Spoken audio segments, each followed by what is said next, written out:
committee's YouTube channel. It will be conducted entirely on an unclassified basis. All participants are reminded to refrain from discussing classified or other information protected from public disclosure. It is my privilege to welcome a distinguished panel of leaders to our hearing today to discuss the intelligence community's annual threats assessment. During today's proceedings, we will hear from Lieutenant General Scott Berrier, Director of the Defense Intelligence Agency, the Honorable William Burns, Director of the Central Intelligence Agency, the Honorable Avril Haines, Director of National Intelligence, General Paul Nakasone, Director of the National Security Agency, and the Honorable Christopher Wray, Director of the Federal Bureau of Investigation. Thank you all for your service and for your appearance here today. I also want to thank all of our committee members for their cooperation today. We will have both open and closed sessions with our witnesses. Our plan is to complete the open session by noon, adjourn for a lunch break, and resume in closed session. Now to my opening statement. This is our annual hearing on worldwide threats. It's an opportunity for the intelligence community to come before Congress and the American people to talk about the threats that our nation faces. It also will be an opportunity for us to talk about how we can respond to those threats and what are the needs of the intelligence community. Our adversaries self-select, and today you'll certainly hear about China, Russia, North Korea, Iran, and others.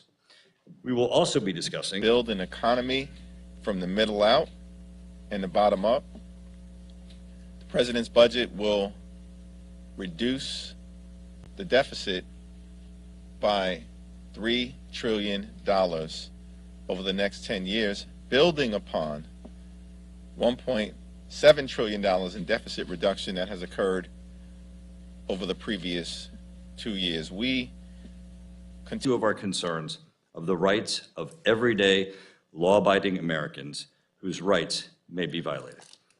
Since 1977, our committee was formed to respond to abuses by the intelligence community. We were organized to protect the integrity of our laws, to protect our citizens' constitutional rights. Foremost, that is why our committee is here.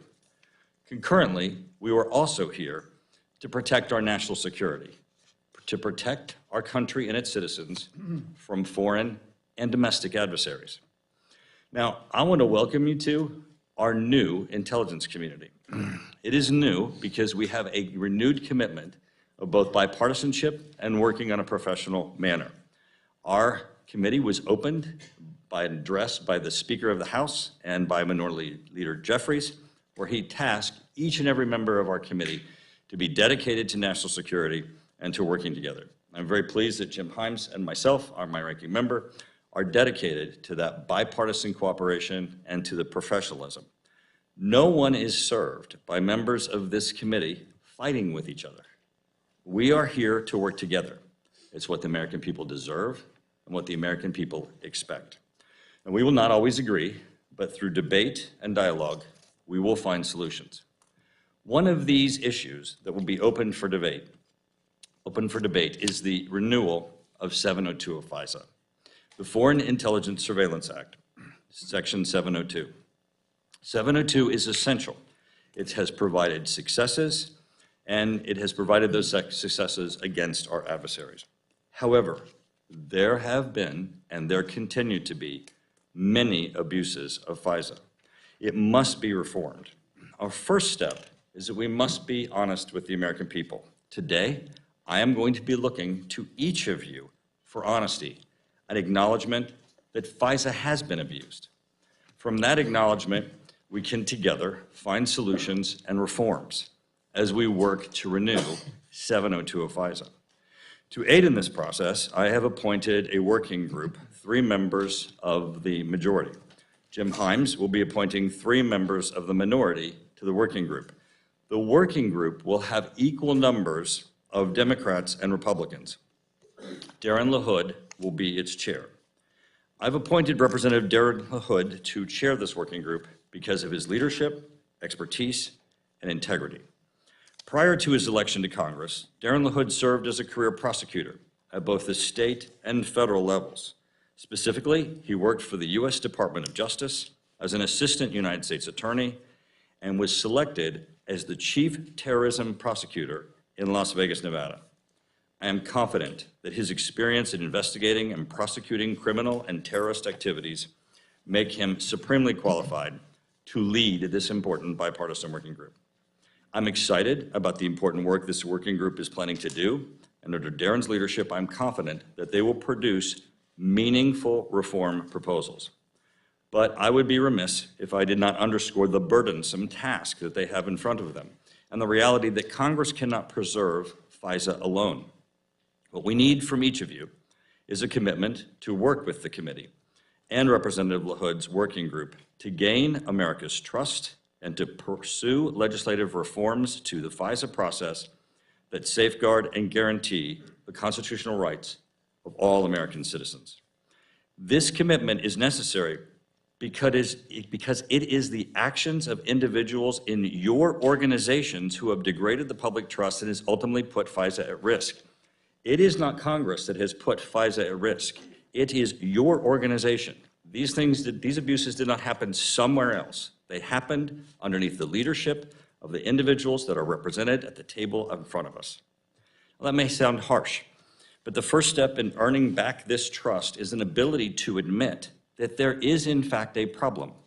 This problem can't be explained as unintentional line staff mistakes and misunderstandings. It is a problem that will require cooperation with clear and open minds. We cannot undertake a clean reauthorization of 702 without an acknowledgement of the problem, a concerted effort to gain back trust, and a commitment to working with Congress toward meaningful reforms. I know that every member of this committee is committed to pursue the renewal of 702 and understand its importance and the work that it accomplishes for our national security. With that, I yield to my ranking member. Thank you, Mr. Chairman, and thank you to each of our witnesses for appearing today. We are grateful for the important work that the intelligence community workforce does every day for our nation. The annual Worldwide Threats Open Hearing is a unique opportunity for the public to hear directly from intelligence community leadership about the latest assessments of the most pressing national security threats facing the United States. It's important for the American people to understand the variety of nation-states and non-nation-state actors that remain serious concern to our intelligence agencies and to the national security of the United States. North Korea's threatening behavior towards the United States and our South Korean allies continues at a high clip, even as their missile program makes rapid progress. Iran's malign, particularly malign and threatening behavior in the region and towards the United States threatens us in the region, our allies in the region, and I fear that Iran's nuclear program has advanced to a point where we would have little warning if they decided to produce weapons-grade enriched uranium and move on to the weaponization of that uranium. Of course, Russia remains a central threat 1 year into Putin's brutal invasion of Ukraine. Last year, Chairman Turner and I had the opportunity to visit Kyiv and meet President Zelensky and his leadership to see firsthand the courage of the Ukrainian people who are defending their homeland. The assistance and support we've provided, along with our allies, have frustrated Putin's ambitions, but we have clearly a long way to go and some thinking to do about how to make sure that that conflict doesn't continue being the meat grinder that it is. Which brings me to China, which is the central, I believe, strategic challenge we face in the world, one marked by a complicated and interdependent economic relationship. Last week, we held a hearing with leaders from the foreign policy community, and Dr. Richard Haas, most recently of the Council on Foreign Relations, observed that however one might characterize our relationship with China, the easy Cold War analogies to the Soviet Union are inapt. The Soviet Union was not integrated into the global economy. For all our discussion of decoupling, the United States and China set a new record in 2022 on two-way trade between our countries, totaling $700 billion. China currently holds close to $1 trillion of United States sovereign debt. So how do we respond to an increasingly aggressive and militaristic Chinese approach to world affairs? China clearly aspires to export its authoritarian approach to governance, including the technological tools that enable their regime to restrict speech and surveil their people. How well do we know Chinese thinking, intentions, red line, and weaknesses? As the policymakers navigate this difficult path, that will be an essential task for the intelligence community. A word on technology, which I think I have talked to all of you about. For the first time since the Manhattan Project in the late 1940s, we are not the clear technological leader. Innovation is happening elsewhere, and of course, innovation is happening at a rapid clip inside China. And we no longer live in the era of planes and tanks and battleships. Technology today means artificial intelligence, quantum computing, and biosynthesis. None of those are areas in which we want to be even a fast follower. We want to be at the point of the spear on innovation on those things. I concur with the chairman on 702. The people sitting here today understand that 702 authorities must be reauthorized. 702, unlike the Section 215 metadata collection program, is a 24/7, day-by-day essential tool to keeping this country safe. But the chairman's not wrong. The Congress, we have a long way to go to educating the Congress on precisely what those authorities are. I would note that many of the abuses that the chairman made reference to or misbehavior occurred not under FISA 702, but under other FISA authorities. And I note that just because we have a long way to go in educating the Congress of the United States and the people of the United States about exactly what it is that we're talking about. And you have a long way to go to validating my statement that this is a 24/7, day-by-day essential tool to keeping the American people safe. So I look forward to our conversation, concur in the chairman's view that we are committed to pursuing the important work of this committee in a bipartisan, thoughtful, and constructive way, and welcome you again to testimony here today. Thank you, Congressman Haines. We now turn to Avril Haines, Director of National Intelligence, who will be presenting the opening statement on behalf of the panel. Welcome and thank you for your leadership, Director Haines. Thank you very much. Thank you, Chairman Turner, Ranking Member Haines, members of the committee. Thank you for the opportunity to be here today alongside my wonderful colleagues and on behalf of the extraordinary public servants we lead in the intelligence community to present the IC's annual threat assessment. Before I start, I just want to publicly thank the men and women of the intelligence community whose work we're presenting today. From the collector to the analyst and everybody in between who made it possible for us to bring you the annual threat assessment in hopes that this work will help keep our country safe and prosperous, thank you. This year's assessment notes that during the coming year, the United States and its allies will face an international security environment that is dominated by two sets of strategic challenges that intersect with each other and existing trends to intensify their national security implications. First, great powers, rising regional powers, and an evolving array of non-state actors are vying for influence and impact in the international system, including over the standards and rules that will shape the global order for decades to come. The next few years are critical as strategic competition with China and Russia intensifies, and in particular over how the world will evolve and whether the rise of authoritarianism can be checked and reversed. How well we stay ahead of and manage this competition will be fundamental to our success in navigating everything else.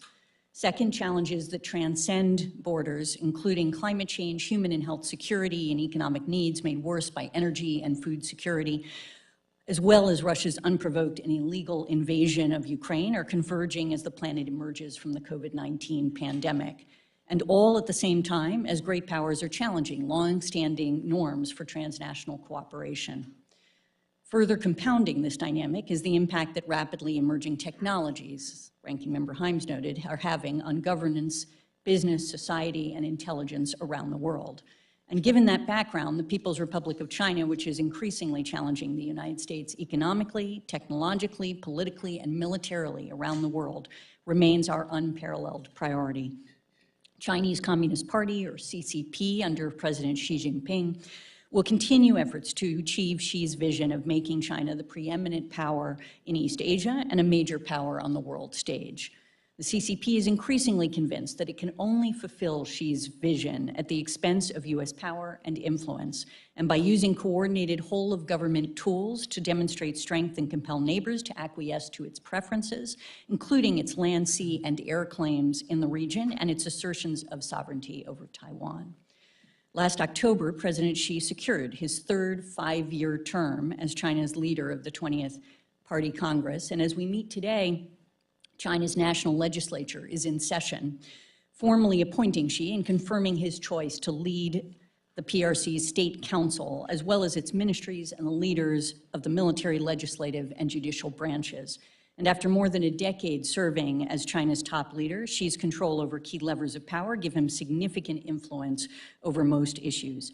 Xi has surrounded himself with like-minded loyalists at the apex of the party's standing committee, China's highest decision-making body, and we assess that during the course of Xi's third term, they will together attempt to press Taiwan on unification, undercut U.S. influence, which they perceive as a threat, drive wedges between Washington and its allies and partners, and promote certain norms that favor China's authoritarian system. And you may have seen Xi's recent criticism during his speech on Monday of what he referred to as America's suppression of China, reflecting his longstanding distrust of U.S. goals and his apparent belief that the United States seeks to contain China. Xi's speech was the most public and direct criticism that we have seen from him to date, and probably reflects growing pessimism in Beijing about China's relationship with the United States, as well as Xi's growing worries about the trajectory of China's economic development and indigenous technology innovation, and challenges that he now blames on the United States. He also wants to message his populace and regional actors that the U.S. bears responsibility for any coming increase in tensions.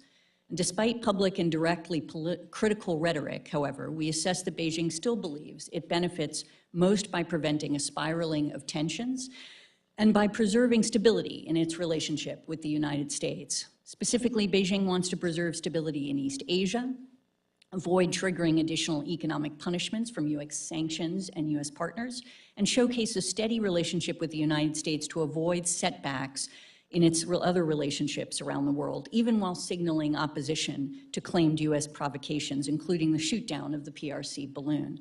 He wants a period of relative calm to give China the time and stability it needs to address domestic difficulties. Xi's principal focus is on domestic economic development, which is not assured. The IC assesses that China's long-term economic growth will continue to decelerate because China's era of rapid catch-up growth is ending, and structural issues such as debt, demographics, inequality, over-reliance on investment, and suppressed consumption remain. And although the CCP may find ways to overcome its structural challenges over the long term, in the short term, the CCP continues to take an increasingly aggressive approach to external affairs, pursuing the goal of building a world-class military, expanding its nuclear arsenal, pursuing counter-space weapons capable of targeting U.S. and allied satellites, forcing foreign companies and coercing foreign countries to allow the transfer of technology and intellectual property in order to boost its indigenous capabilities, continuing to increase global supply chain dependencies on China with the aim of using such dependencies to threaten and cut off foreign countries during a crisis, expanding its cyber pursuits and increasing the threat of aggressive cyber operations against the U.S. homeland and foreign partners, and expanding influence operations, including through the export of digital repression technologies. The CCP will also seek to reshape global governance in line with his preferences and governance standards that support its monopoly of power within China. Beijing is elevating PRC candidates and policies at the UN, attempting to gain buy-in for Xi's development and global initiatives, promote blocs like the Shanghai Cooperation Organization as a counterweight to the West, and shape multilateral groupings such as the formerly 17+1 Forum in Eastern Europe, but with mixed success. In brief, the CCP represents both the leading and most consequential threat to U.S. national security and leadership globally, and its intelligence-specific ambitions and capability make it our most serious and consequential intelligence rival. During the past year, the threat has been additionally complicated by a deepening collaboration with Russia, which also remains an area of intense focus for the intelligence community. And when we were here last before the committee for the ATA annual threat assessment last year, it was only a few weeks after Russia's unprovoked and illegal invasion of Ukraine. Now we're over a year into the war, which is reshaping not only Russia's global relationships and strategic standing, but also our own, strengthening our alliances and partnerships in ways that President Putin almost certainly did not anticipate, often precipitating the very events that he hoped to avoid, such as Sweden and Finland's petition to join NATO. And on the battlefield, there is currently a grinding attritional war in which neither side has definitive military advantage, and the day-to-day fighting is over hundreds of meters, currently focused in Donetsk as Russia tries to capture the remainder of the oblast. The Russians are making incremental progress on Bakhmut, which is not a particularly strategic objective, but are otherwise facing considerable constraints, including personnel and ammunition shortages, dysfunction within the military's leadership, exhaustion, and morale challenges. And even as the Russian offensive continues, they are experiencing high casualty rates. Putin is likely better understanding the limits of what his military is capable of achieving, and appears to be focused on more modest military objectives for now. Export controls and sanctions are hampering Russia's war effort, particularly by restricting access to foreign components necessary to produce weapon systems. And if Russia does not initiate a mobilization, a mandatory one, and identify substantial third-party ammunition supplies, it will be increasingly challenging for them to sustain even the current level of offensive operations in the coming months, and consequently, they may fully shift to holding and defending the territories they occupy.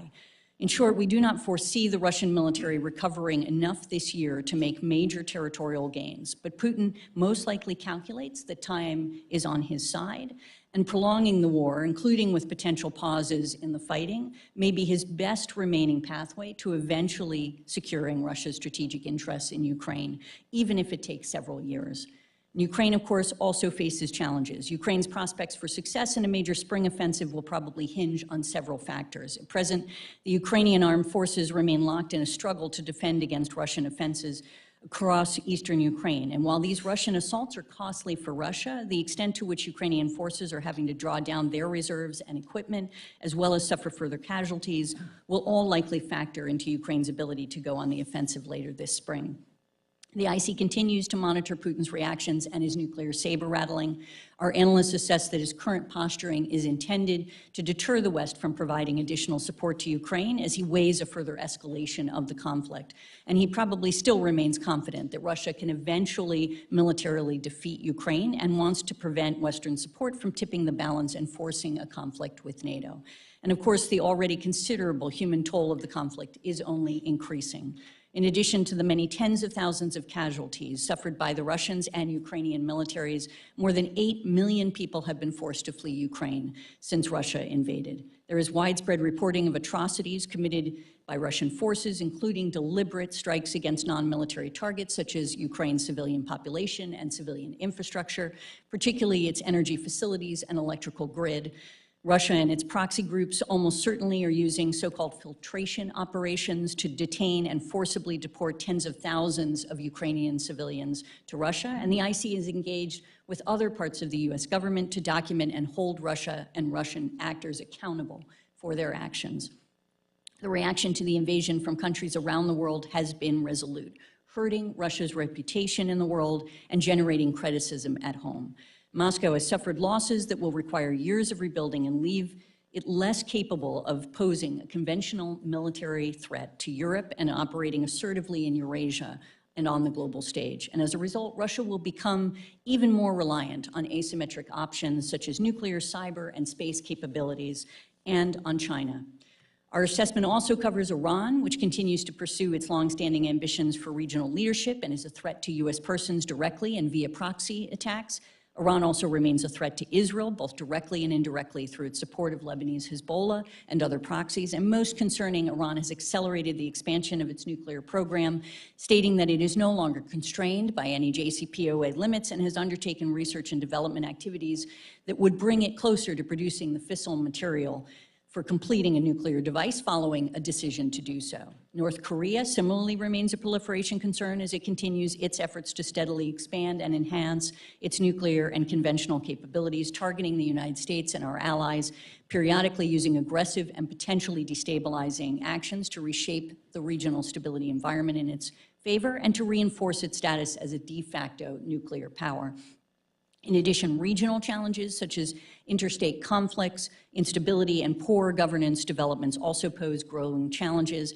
In Africa and the developing world, increased poverty, hindered economic growth, and widespread inequality are creating the conditions that are feeding domestic unrest, insurgencies, democratic backsliding, authoritarianism, and cross-border conflict spillover.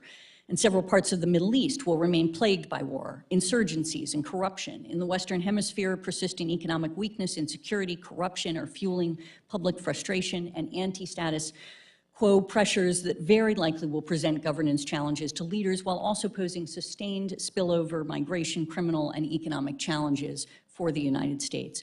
Throughout the world, countries are struggling to maintain democratic systems and prevent the rise of authoritarians, in some cases because Russia and China are helping autocrats take or hold power. And as I noted at the outset, transnational challenges interact with more traditional threats and often reinforce each other, creating compounding and cascading risks to U.S. national security. For example, climate change remains an urgent threat that will increasingly exacerbate risks to U.S. national security as the physical impacts increase and geopolitical tensions mount over the global response to the challenge. And now, entering the fourth year, the COVID-19 pandemic remains one of the most significant threats, to global public health at a cost of more than $6.5 million trillions of dollars in lost economic output to date. In addition to direct effects of the pandemic, resultant economic, human security, political, and national security implications of COVID-19 continue to strain recovery efforts, presenting both known and unforeseen challenges that probably will ripple through society and the global economy during the next year and for years to come. Russia's aggression against Ukraine has aggravated COVID-19 related fragilities in the global economy, raised commodity prices, fueled market volatility, and contributed to food insecurity and financial instability. And the combination of elevated energy and foods prices has increased the number of individuals facing extreme poverty and food insecurity. Affected countries will struggle to reverse these trends through 2023, even if global food prices stabilize. And Russia's war in Ukraine can be blamed for these intensifying effects, something much of the world also understands and that others, including China, will have to come to terms with as they consider to what extent they want to continue assisting or enabling Russia. And climate change, the pandemic, and conflicts are exacerbating irregular migration, and in the Western Hemisphere, push and pull factors that drive migrants to the United States, such as deteriorating socioeconomic and security conditions, misperceptions of U.S. policies, and employment opportunities in the United States will almost certainly persist through 2023.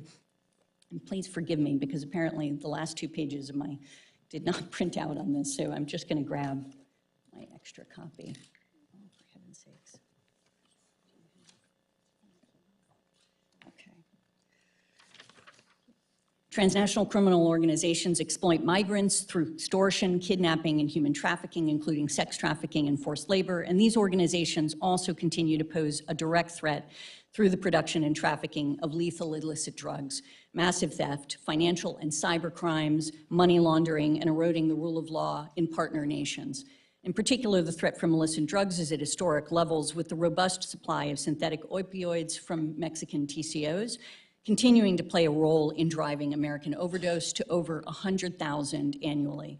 And terrorism, of course, remains a persistent threat, but the problem is evolving. Individuals and cells adhering to ideologies espoused by ISIS, Al-Qaeda, and transnational, racially and ethnically motivated violent extremist movements in particular pose significant threats to U.S. persons, facilities, and interests.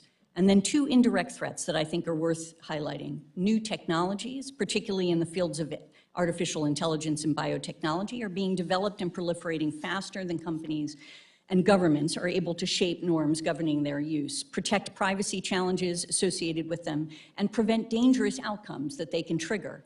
The convergence of emerging technologies is likely to create breakthroughs that are not as predictable and that risk a rapid development of more interconnected asymmetric threats to U.S. interests. Relatedly, foreign states' malicious use of digital information and communication technologies will become more pervasive, automated, targeted, and complex during the next few years, threatening to distort publicly available information and probably outpacing efforts to protect digital freedoms and at the same time educate audiences on how to distinguish fact from propaganda. Authoritarian governments usually are the principal offenders of digital repression, and of course democracies with open information environments are the most vulnerable. In closing, I want to bring to your attention the absolutely crucial authority that both Chairman Turner and Ranking Member Haines discussed will expire at the end of the year if Congress does not act, which is 702 of the Foreign Intelligence Surveillance Act. I can tell you without hesitation that Section 702 was relied upon in gathering intelligence that was relevant to putting together this assessment, as it is hard to overestimate the importance of this authority to our work every day. FISA Section 702 provides unique intelligence on foreign intelligence targets at a speed and reliability that we cannot replicate in any other authority.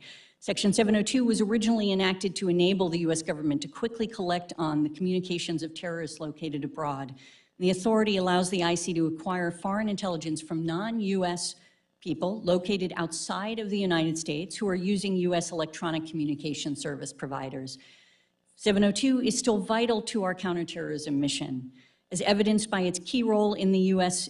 government's operation against former al-Qaeda leader Ayman al-Zawahiri.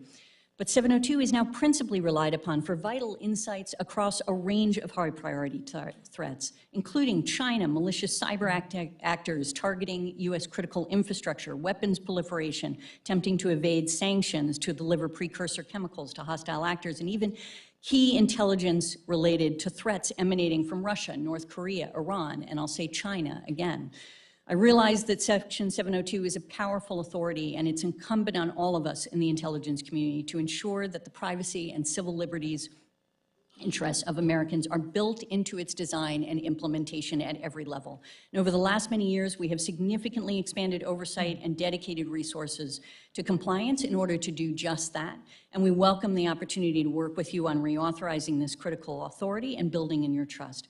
Thank you for your patience, and we'll look forward to your questions. Thank you. Well, Director Haines, it was incredibly impressive to watch you to continue to read your statement while looking through your file. I don't know that any of us would have been able to do that, but Director Burns for the win.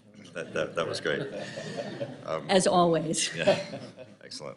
We'll now begin with member questions, and I yield my time to Representative Darren LaHood, the chair of our FISA 702 working group. Darren?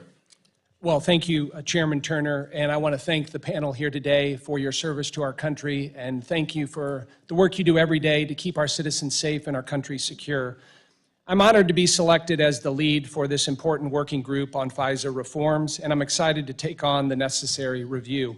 I concur with Chairman Turner that FISA, and specifically the authorities in Section 702, provide our intelligence community with an invaluable and irreplaceable tool that supports our national security apparatus in the fight against our foreign adversaries. As a former assistant U.S. attorney, and specifically as a chief terrorism prosecutor, overseeing the investigations and criminal prosecutions of terrorist activities, I fully understand the value of FISA as an incredible collection asset in our fight against ongoing global and terrorist threats.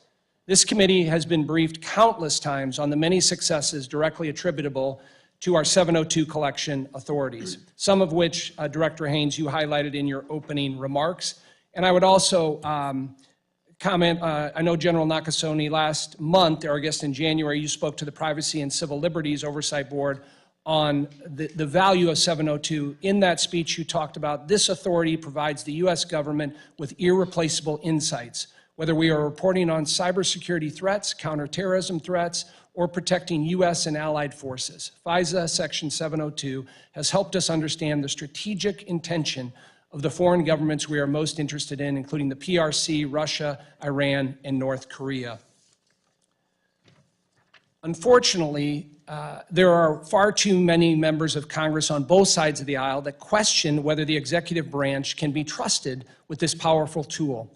And that's because of in the past and currently there's been abuses and misuses of 702 by the FBI.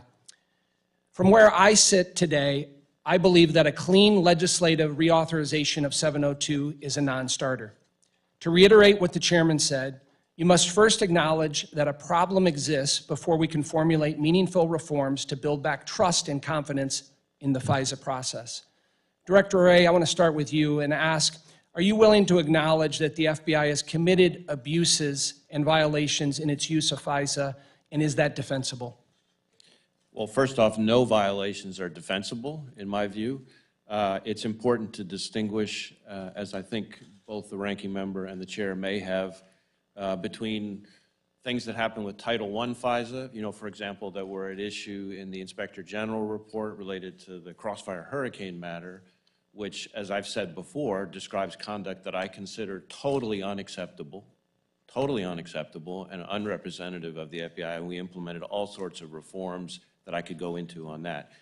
Then over on the 702 side, there have been compliance incidents that have to be addressed, and we have taken all sorts of steps that I could walk the committee through here to address that issue. And what's important to note about that is that all of the reports to date that have been shared with the public, and I think with the Congress, about 702 compliance issues all predate, that is the conduct at issue, predate all these reforms, which is why it's so important for me to be able to let the committee know, and this will be coming in more detail in the next OD&I report that comes out in late April, I think it is, that we have now seen a 93% decrease year over year from 21 to 22 in the number of U.S. person queries made by the FBI. And that's not just an aberration of that 1 year. If you compare it to 2020, so the year before that, it's about an 85% increase. So it's a dramatic increase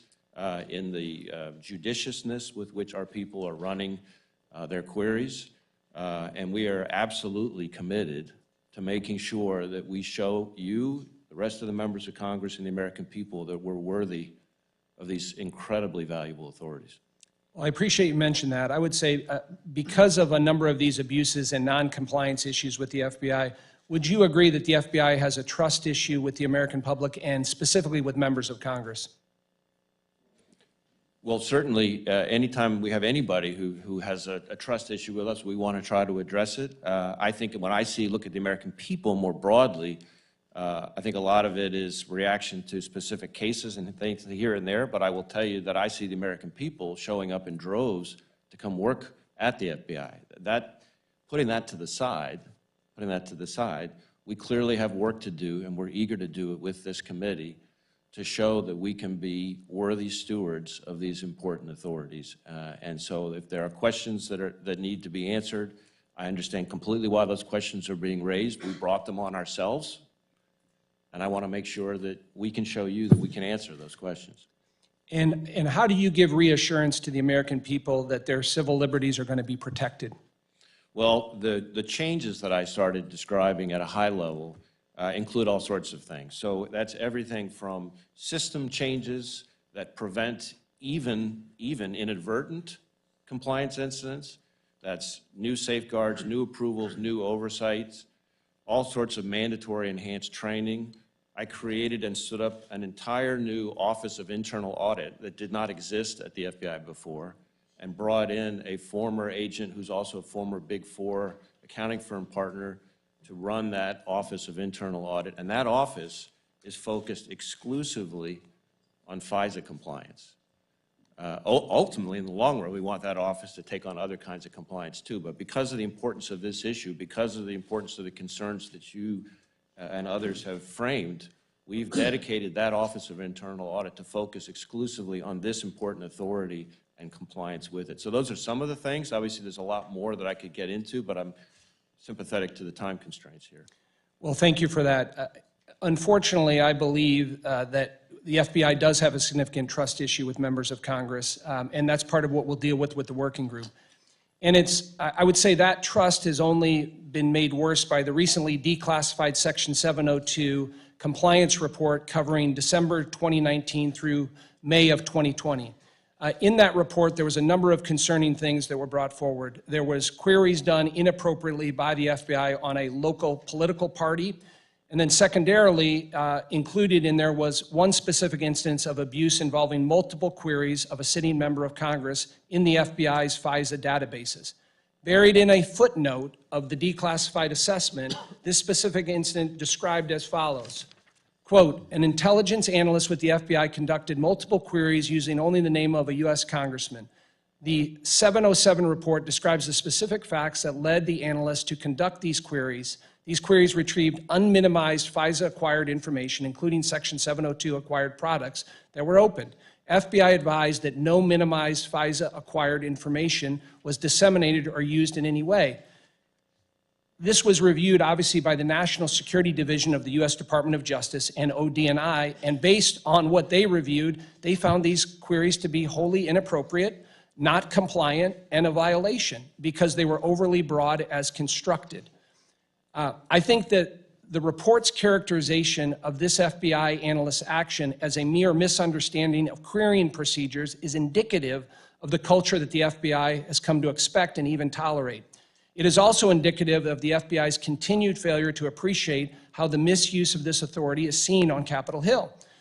And I want to make clear the FBI's inappropriate querying of a duly elected member of Congress is egregious and a violation not only that degrades the trust in FISA, but is viewed as a threat to the separation of powers. I have had the opportunity to review the classified summary of this violation, and it is my opinion that the member of Congress that was wrongfully queried multiple times solely by his name was in fact me. This careless abuse of this critical tool by the FBI is unfortunate. Ironically, I think it gives me a good opportunity and a unique perspective on what's wrong with the FBI and the problems that the FBI has. To highlight that, I would like to submit for the record a couple things. February 28th, 2023, Director Haines and Attorney General Garland asked for a reauthorization from the Congress, but they go in to add that there needs to be rigorous and ongoing oversight of the FBI's 702 querying, specifically their collection decisions on U.S. person inquiries. And they will be evaluating and taking remedial action to address identified incidents of noncompliance by the FBI. I'd like to submit that for the record, Mr. Chairman. Without objection. Secondly, a letter was sent to you on February 15th, Director Wray, 2023, from Congressman Andy Biggs of Arizona, and he talks about the declassified 2021 report detailing these continued abuses of 702. In there, he mentions that these instances should frighten every American, and Congress deserves an explanation for them. He additionally talks about these, quote, backdoor searches are a violation of the Fourth Amendment and cannot continue. I'd ask to submit that for the record. Without objection. Thirdly, article in Politico from March 1st titled DOJ Faces Bipartisan Foulniks or Army of Skeptics on FISA 702. In that article, again referring to this declassified report on the inappropriate use of 702, it talks about, in a sign of, I'll quote here, in a sign of odd political bedfellows in the House who are pushing reforms, conservative Congressman Andy Biggs and progressive member Pramila Jalapai, both members of the Judiciary Committee, publicly vetted on the detail tucked in the footnote of the report. An FBI intelligence analyst improperly queried surveillance data on a U.S. member of the House. I'd ask to submit that for the record. Without objection. Lastly, the footnote that I mentioned that has been declassified states in there that the National Security Division of the U.S. Department of Justice and ODNI assessed, based on the facts and analysis of this FBI analyst, that these queries were not compliant because they were overly broad as constructed. I'd like to submit that for the record. Without objection. The bottom line is 702 deserves to be reauthorized because it's an invaluable tool to our efforts to counter the threats of our adversaries. But the FISA working group must and will pursue reforms and safeguards through this reauthorization process. To help explain to the public why 702 should be reauthorized, I have a few questions for our other panelists. Director Haines, why do we need 702 to specifically counter China? Thank you, Representative. Specifically with respect to China, there are a number of ways in which 702 is crucial. It's crucial in the context of counterintelligence, where we are looking at where it is that China's efforts to send spies into the United States maybe, and what their planning is in relation to it. It is crucial in the context of threats to our, to U.S. victims and to critical infrastructure through cyber, as we've all indicated. It's crucial to understanding a whole range of issues because it is effectively the most sort of effective way for us to gather intelligence against non-U.S. persons outside of the United States. Thank you. And Director Burns, what does 702 mean for the CIA's ability to counter China? It's crucially important for all the reasons sir, that Director Haines just mentioned. It also enables us to focus on efforts to evade sanctions, to steal intellectual property, to obtain sensitive technologies as well. And so in all those areas, it's extremely important. And Director Nakasone, can you quantify in some way how vital 702 is to the NSA's efforts to counter China? And I know you specifically referenced a number of incidents that in your speech in January. I would quantify it, Congressman, by saying it is the #1 authority that we need. I can go into closed session with regards to the specific areas where it is so important. Thank you. And Director Berrier, as a consumer of the information obtained by 702, can you explain the value of this information in DNI's efforts to counter China? Yes, I can. As an all-source intelligence agency, while we don't do FISA collection, we certainly benefit from the insights we get from that. We bake that into our all-source analysis to illuminate threats for the Department of Defense and the nation. Thank you for that. In closing, I'm honored by Chairman Turner's selection as the chair of the FISA Working Group, and I'm energized to begin our bipartisan work with the Judiciary Committee and our Senate colleagues to reform and reauthorize this vital tool. I also look forward to working with all of you here before us today and request your cooperation in this endeavor. Thank you, and I yield back, Mr. Chairman. Ranking Member Haines. Thank you, Mr. Chairman, and thank you again to our witnesses. My good friend from Illinois put a lot on the table there, much of which, unfortunately, I was not briefed on. So, Director Wray, I'd love to start just by giving you a minute or two to respond if you would like, but I'd like you to keep it to a minute or two if you would. Obviously, there's a lot to say, so I'll be very brief. I completely understand Congressman LaHood's concerns and everything he read. The main point I would make for today's purposes is that all of those problems, and they are problems, all of those compliance violations, and they are violations, predate all of these reforms that I was trying to summarize. And so my hope is that we will be able to show by working with the working group how these reforms will prevent stuff like what you described from happening again in the future. Thank you, Director Wray. I'm going to direct my next question to Director Haines and Director Burns. We spend a lot of time thinking about the mechanics and tactics of what conflict with China would look like, and we don't spend a lot of time thinking about the economics of tension leading to ultimately conflict, were that to occur. This is not current, but RAND did a study in which they estimated that Chinese GDP in the event of a conflict would contract by a staggering 25 to 35%. US GDP could contract by 5 to 10% if there was conflict in the Taiwan Strait. So the perplexing thing here is this is a country that really the sole reason that it has been able to achieve the economic growth that it has, to the point where today it's on an aggregate basis the largest economy in the world, has been engagement with the world. Licit engagement through trade and other things, and illicit engagement through the stealing of IP, the manipulation of currency rates over time, et cetera. So I wonder, two-part question, can you paint a picture of if tensions continue to be exacerbated, leading to a point where there is conflict, what that would look like for the global economy, for the Chinese economy, and most importantly, help me understand why a Chinese leader would risk the golden goose, essentially. I'll start. So I think to your point, Representative, it is not our assessment that China wants to go to war. And that is something I think to start with. In other words, they are, we continue to assess that, for example, even with respect to Taiwan, that they would prefer to achieve unification through peaceful means as opposed to through a use of force. They nevertheless are utterly committed to unification, and I think that is the challenge. In other words, she has made it quite clear that that is something that has to happen. And as a consequence, if they believe that peaceful unification is not an option, then they are in the potential for actually trying to achieve it militarily, and they are certainly planning for that potential.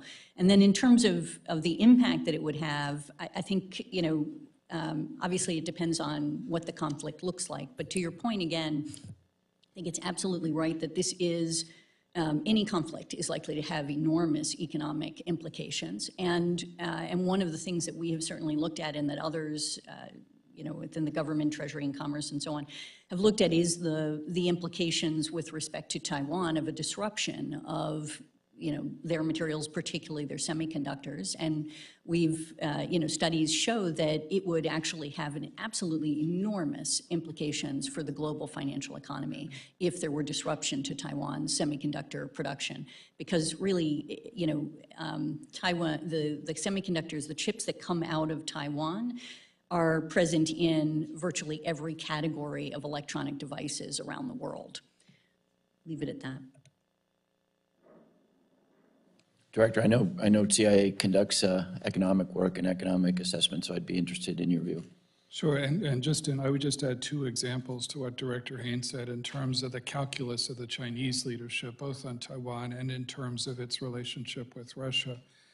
I think on Taiwan, well, as Director Haines said, we don't see evidence today that she has made a decision to invade Taiwan. I would never underestimate the ambitions of the current Chinese leadership in that regard or their determination.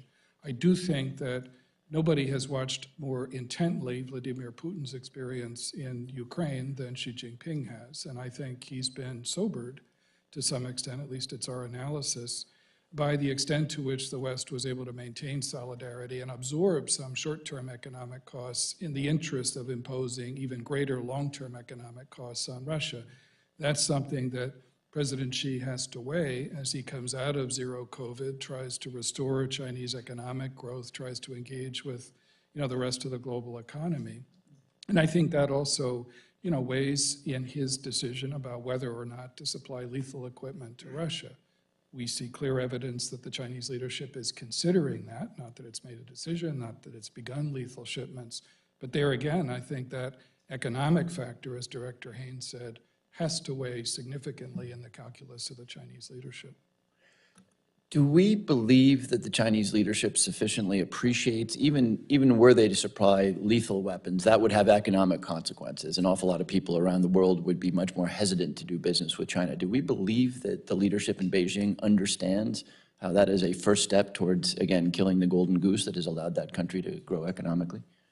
I think the only thing that I would highlight, Congressman, is that I think it's been important that European leaders have spoken up on this issue as well, because I think for a long time the Chinese leadership has assumed that it could drive wedges between the United States and our European allies on an issue like this.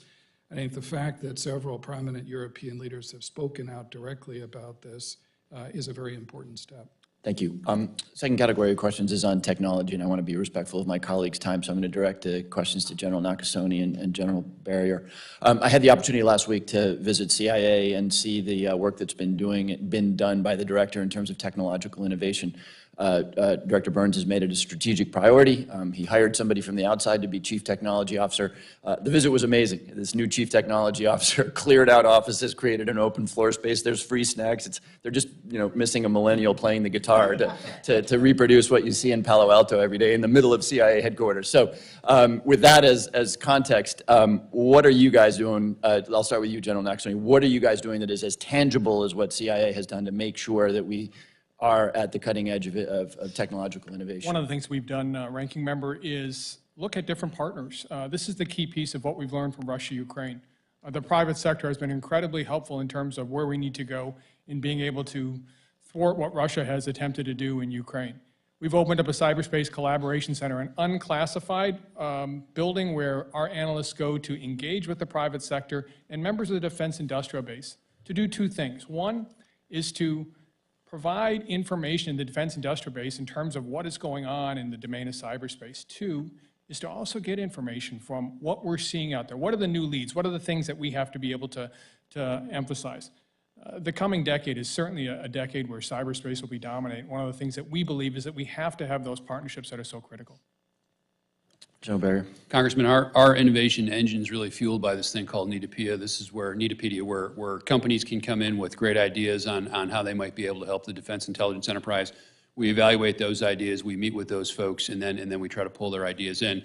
Our two major focus areas right now are AI and ML for our program called MARS, the Machine Assisted Analytic Rapid Repository System, which will revolutionize the way we do foundational military intelligence, really pulling in swaths of data to make that environment much richer for our analysts. And the other piece is really our MASN sensor modernization to be able to take all of those varieties of signals that are out there that are new and unique and be able to pull them into our MASN enterprise. That's the focus of DI. Thank you.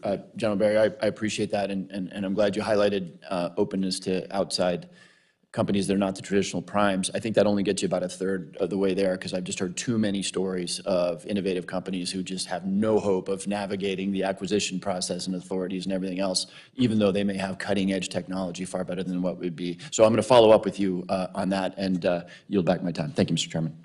Thank you, Dr. Winster. Well, thank you, Chairman Turner, Ranking Member Haines, and all of you for being here today. Director Haines, you cut right to it today about the challenges that we face as a nation, the threats that we have. Threats to our country are not new, but some of the forms of those threats are new, and I want to talk about that a little bit.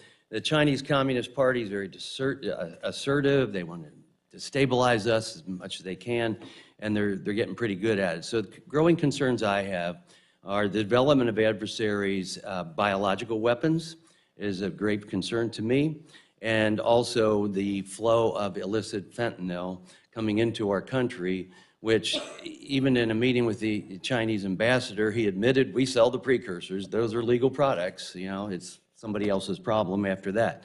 Well, it is our problem, and I do want to hold those accountable for these efforts to be held accountable at some point, and we've got to do a better job of that.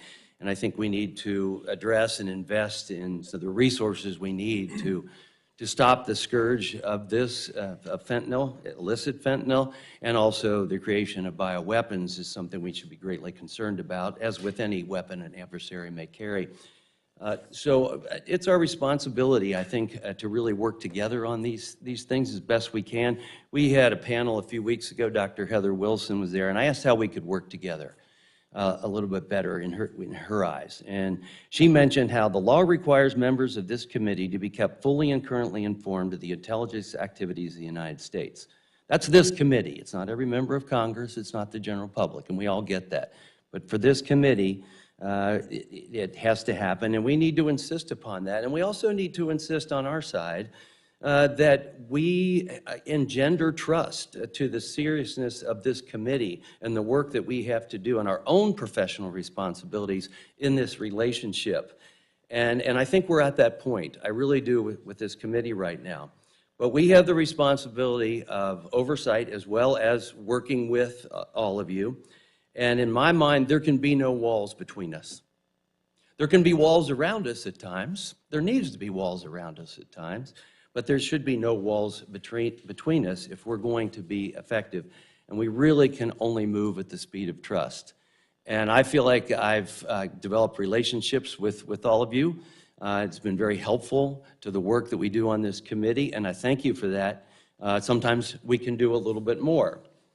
And so, Director Haines, I know this committee has written you a few times about who the intelligence community consulted with regarding the assessment of COVID-19 and its origins. Now, I chair the select subcommittee on the pandemic, all things with the pandemic, and origins of COVID is important. And even yesterday in our hearing, every person on the committee, bipartisan, and every one of our panelists said, finding the origins of COVID is an important project we need to continue and try to get to. And we can go into all those reasons.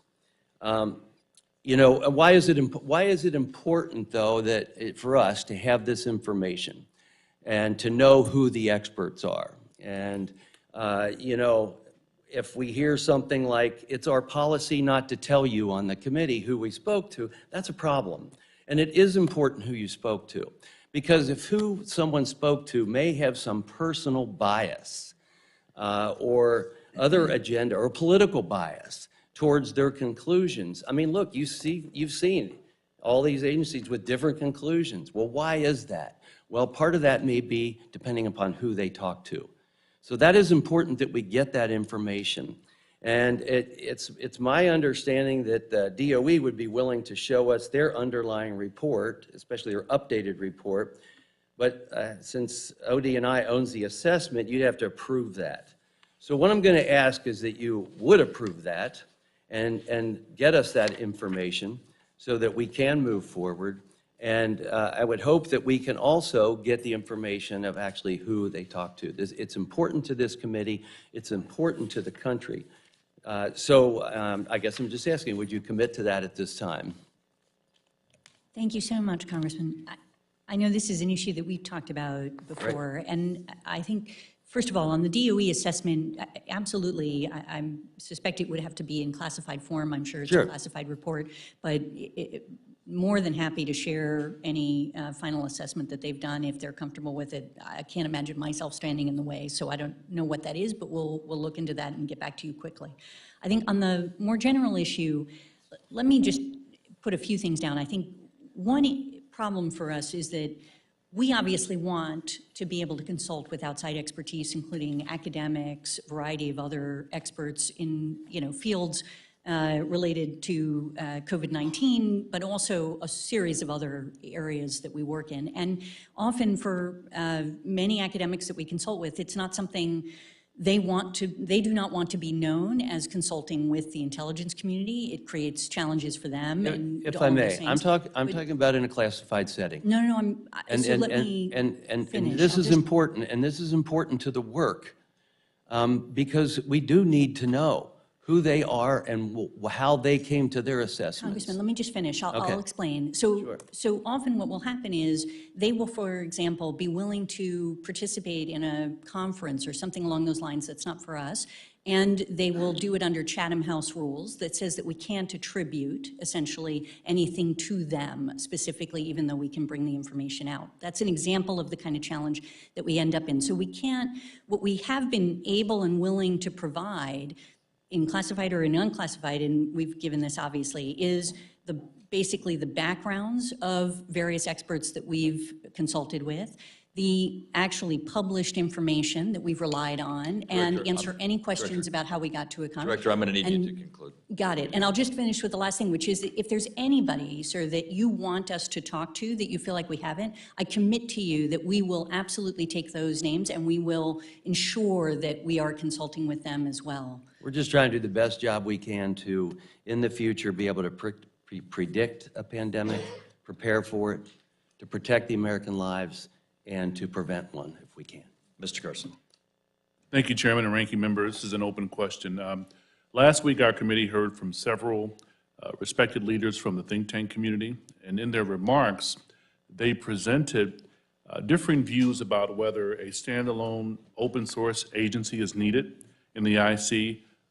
What are your views, and what are your agencies doing to incorporate open source reporting in its analysis to help counter the threats described in your remarks? I'll just start, but I think going to Director Burns and to General Berrier would be useful for you to hear what they're doing, because they are really centers of excellence in this area.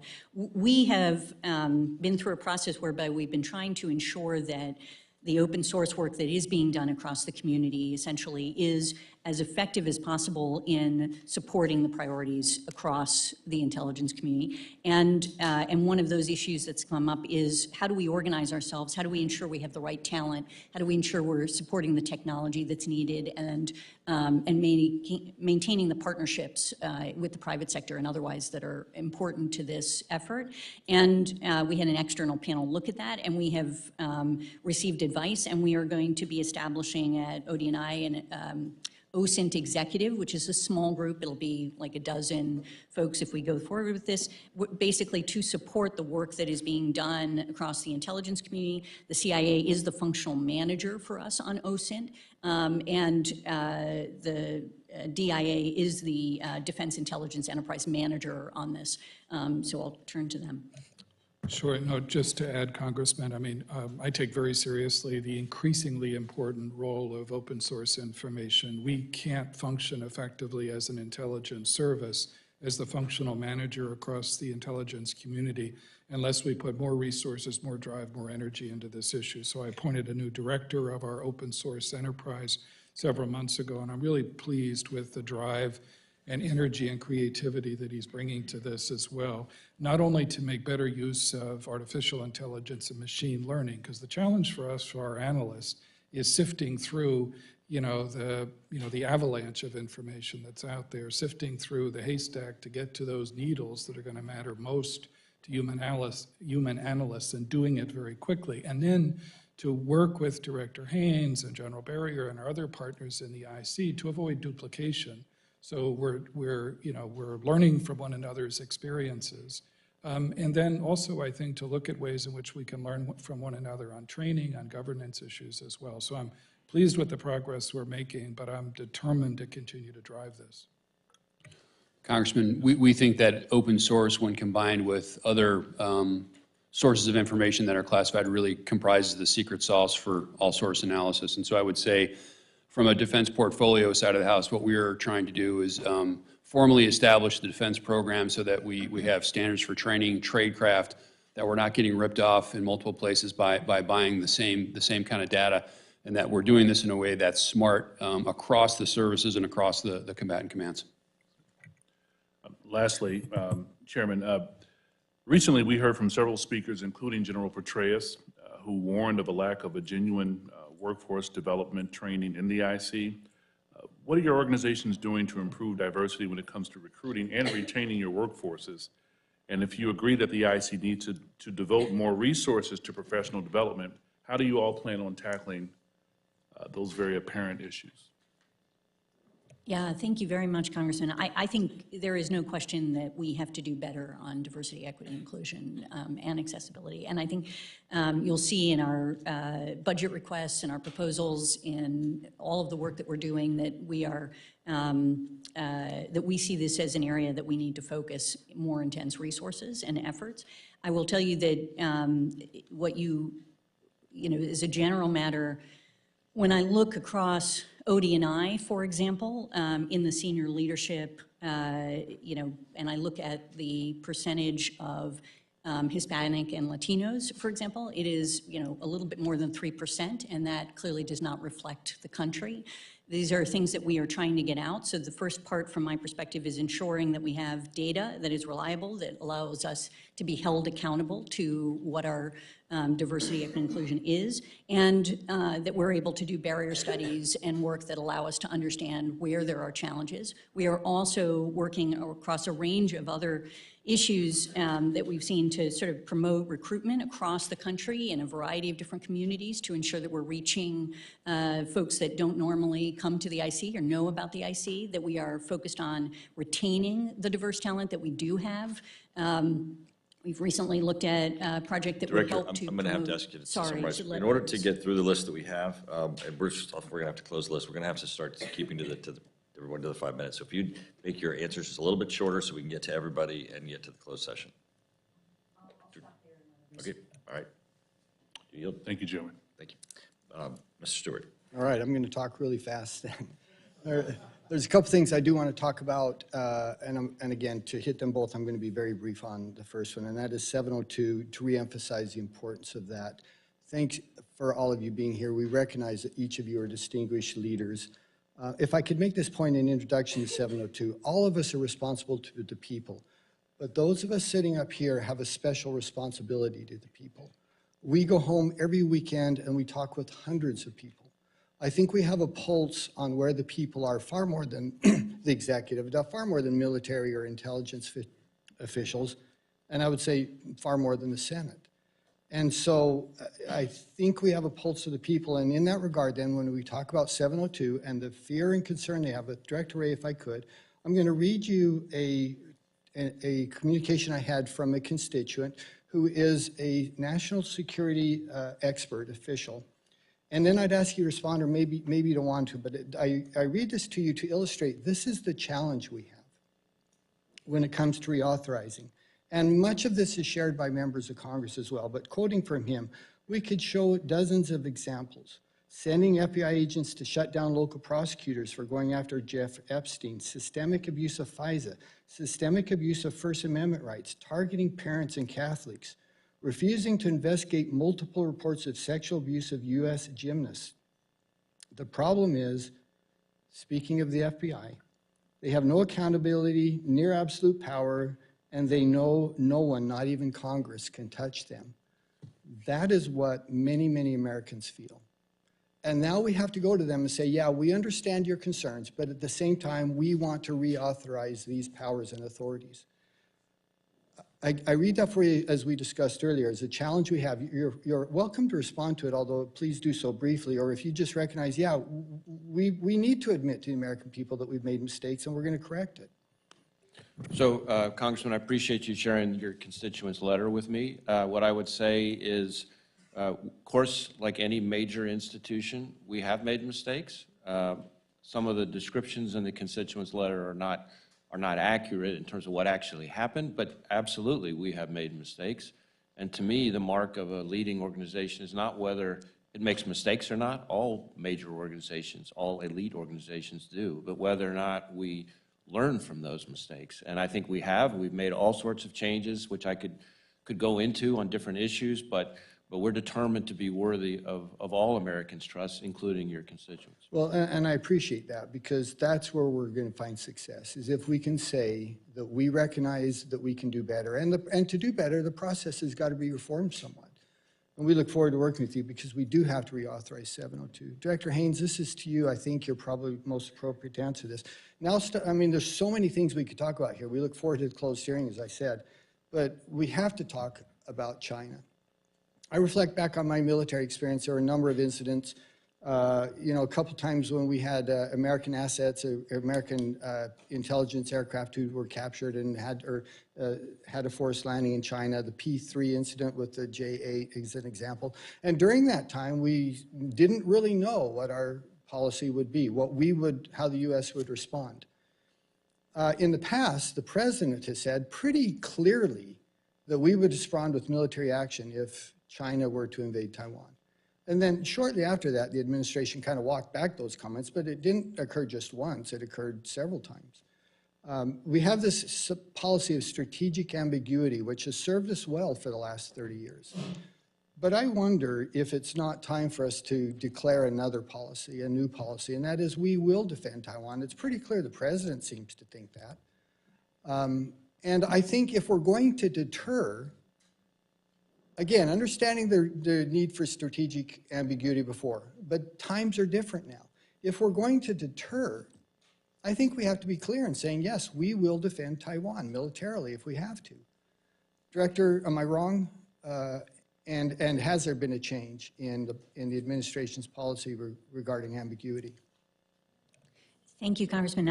I'm obviously not in a position to comment on policy, but I think you're right in recognizing the president's comments on this issue, and that has been a pretty strong statement. Okay, so let me, in the 13 seconds I have, do we agree that there would be stronger deterrence if our adversaries knew that we would defend militarily if necessary? You mean sort of, in this particular case, I think it is clear to the Chinese what our position is based on the president's comments. Thank you. And I only went 10 seconds over, Mr. Chairman, so I yield back. Very, very good. Mr. Christian Morthley. Hey, thank you, Mr. Chair, and thank you, Mr. Haines, for unearthing evidence of free snacks at the NSA. We'll be visiting shortly, General Nakasone. My first question is directed to Director Wray. Mr. Wray, you've said that TikTok, the popular app on people's phones, is, quote, a tool that is ultimately within the control of the Chinese government, and it screams out with national security concerns, close quote. We found that TikTok and ByteDance employees regularly engage in a practice called heeding, close in quotes, heeding, a manual push that ensures specific videos, quote, achieve a certain number of video views. Mr. Wray, can you rule out that TikTok has heeded content at the direction of the CCP? I don't think we could rule that out. Can you, now let me just talk about another instance of what I think is very problematic behavior at TikTok and ByteDance, their parent company. In December of last year, ByteDance confirmed it used TikTok to monitor U.S. journalists' physical location using their IP addresses in an attempt to identify whether they had been located by ByteDance employees. Can you rule out that this data was also shared with the CCP? I don't think we could rule that out. Could the CCP use TikTok to shape political opinion, such as to misinform the American public? That, what you just described there is one of the concerns that we have, namely that the control of the recommendation algorithm could be used to conduct influence operations. And much along the lines of your first two questions, it's important to understand that that's not something that would be easily detected or ruled out, as you say. And that's just one of the several security concerns that we have about TikTok. Thank you. Director Haines, recently my staff described to me a term called guangzi. Apparently, guangzi is a Chinese term that refers to a part of Chinese culture where people develop personal trust and a strong relationship that can involve moral obligations in exchange of favors. And they suggested in the press, there's been suggestions that guangzi has developed between Chairman Xi and Vladimir Putin. Let me ask you this question. Do we have any evidence that in Chairman Xi's calculations of potentially providing military assistance to Russia in Ukraine, that he has ever discussed, or he has discussed among his internal cadres, potential assistance by Russia to China and the PRC in a potential invasion of Taiwan? Thank you, Congressman. I think maybe we could discuss this in closed session. Okay, very good. General Berrier, I want to talk to you about something called peace disease, which has Chairman Xi has talked about repeatedly in his speeches recently. This is what a former general of the Central Military Commission and the PRC has described as peace disease. He said, quote, "Today the PLA hasn't been in actual combat for many years, yet the fires of war are burning throughout the world. In this area, the gap between the PLA and foreign militaries is growing day by day." And then he closes with the quote, "This is an actual problem," close quote. This was a quote from a 2009 speech by the general of the Shenyang military region.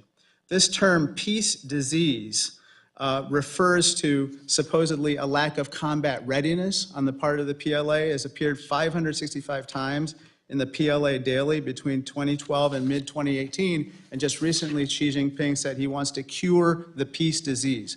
How do you assess when Chairman Xi would know that the peacetime disease has been cured and that their troops are ready for combat?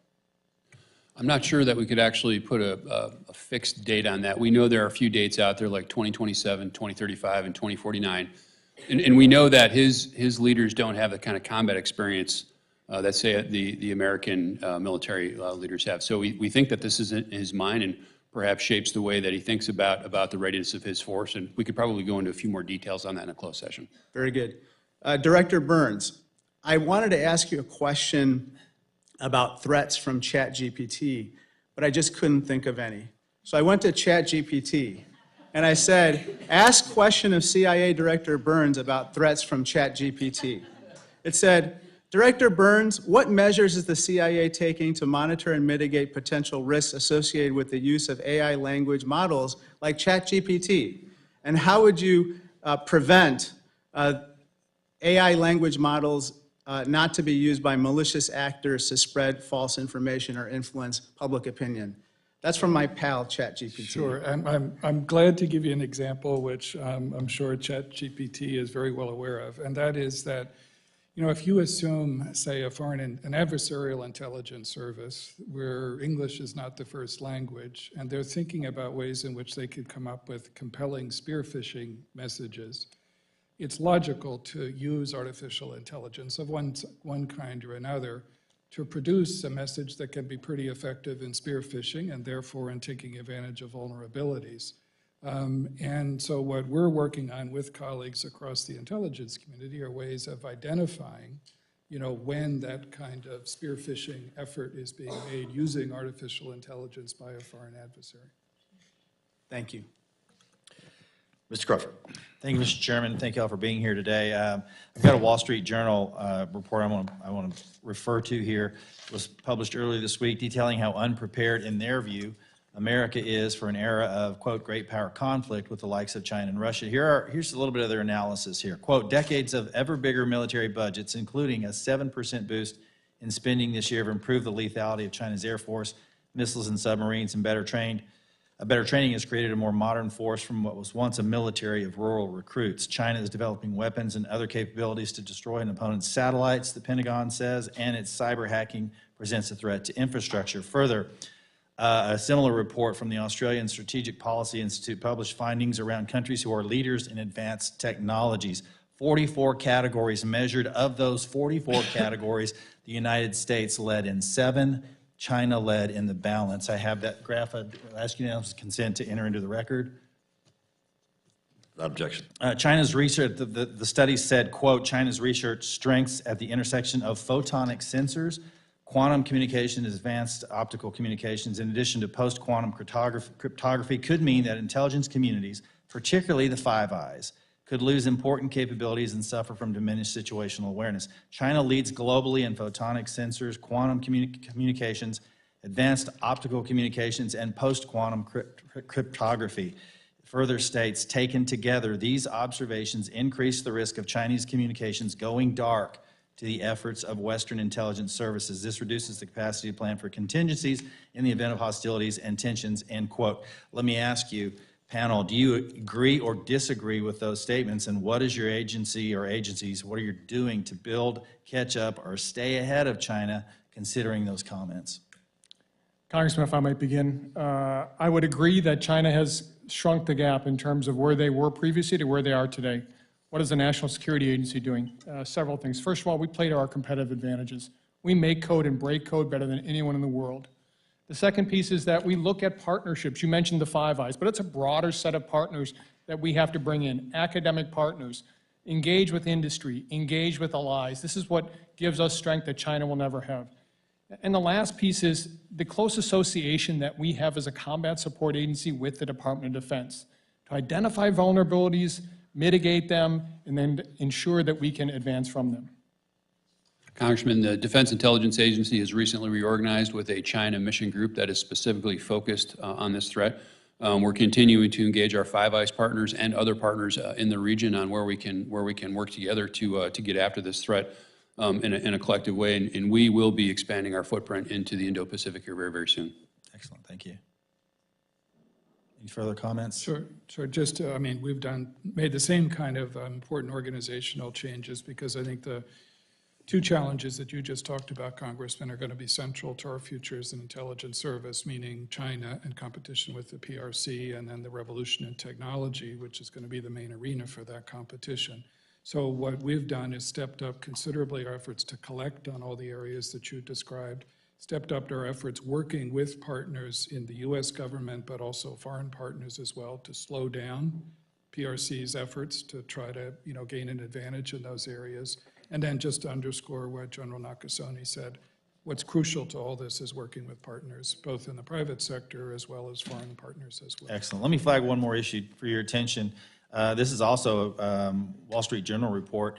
A remote corner of Taiwan confronts wartime scenario. That's the headline, Life with No Internet. And the gist of this is there's an island that had their internet cut off effectively, and this is typically a precursor for kinetic action. And the question I have is, with regard to Taiwan, do you think we have adequate redundancies to be able to address that threat should that situation arise? I think I'll just say generally, this is an issue that we're worrying about across all of partners, allies, et cetera, is to ensure that we have a way to help them. And I think we can, further discuss details. So that's been the case in Ukraine, where obviously that was exactly diminished their capability for communications and so on, operational control. And that's why I asked the question, because I obviously have some concerns about addressing that. Do we have the adequate resources in place to mitigate that threat? Thank you. I yield back. Mr. Crow. Thank you, Mr. Chairman. Russia has committed and continues to commit unspeakable war crimes against the Ukrainian people during the conduct of this war. The United States is not a signatory to the International Criminal Court, but Congress last year passed a law that made it very clear that we should provide intelligence and information related to these crimes to the International Criminal Court. And I'll quote, in the appropriations bill that passed late last year, it allows exceptions allowing for assistance with, quote, investigations and prosecutions of foreign nationals related to the situation in Ukraine, including to support victims and witnesses, end quote. And of course, the discussion around that and the debate around that made it very clear that congressional intent was for the IC to provide that information to the ICC. It's my understanding that there's debate within the administration, more specifically that the Department of Defense is preventing that assistance and that information from being relayed to the ICC, including a principals meeting that occurred on February 3rd, where there was debate about that. So, Director Haines, is it your understanding that current law passed by Congress mandates the ICC provide, or the United States, the IC provide this information to the ICC in furtherance of investigations of Russian war crimes? Thank you, Congressman. We absolutely, and I don't think there's any debate that we should be providing support to the ICC on Russian war crimes, as a general matter.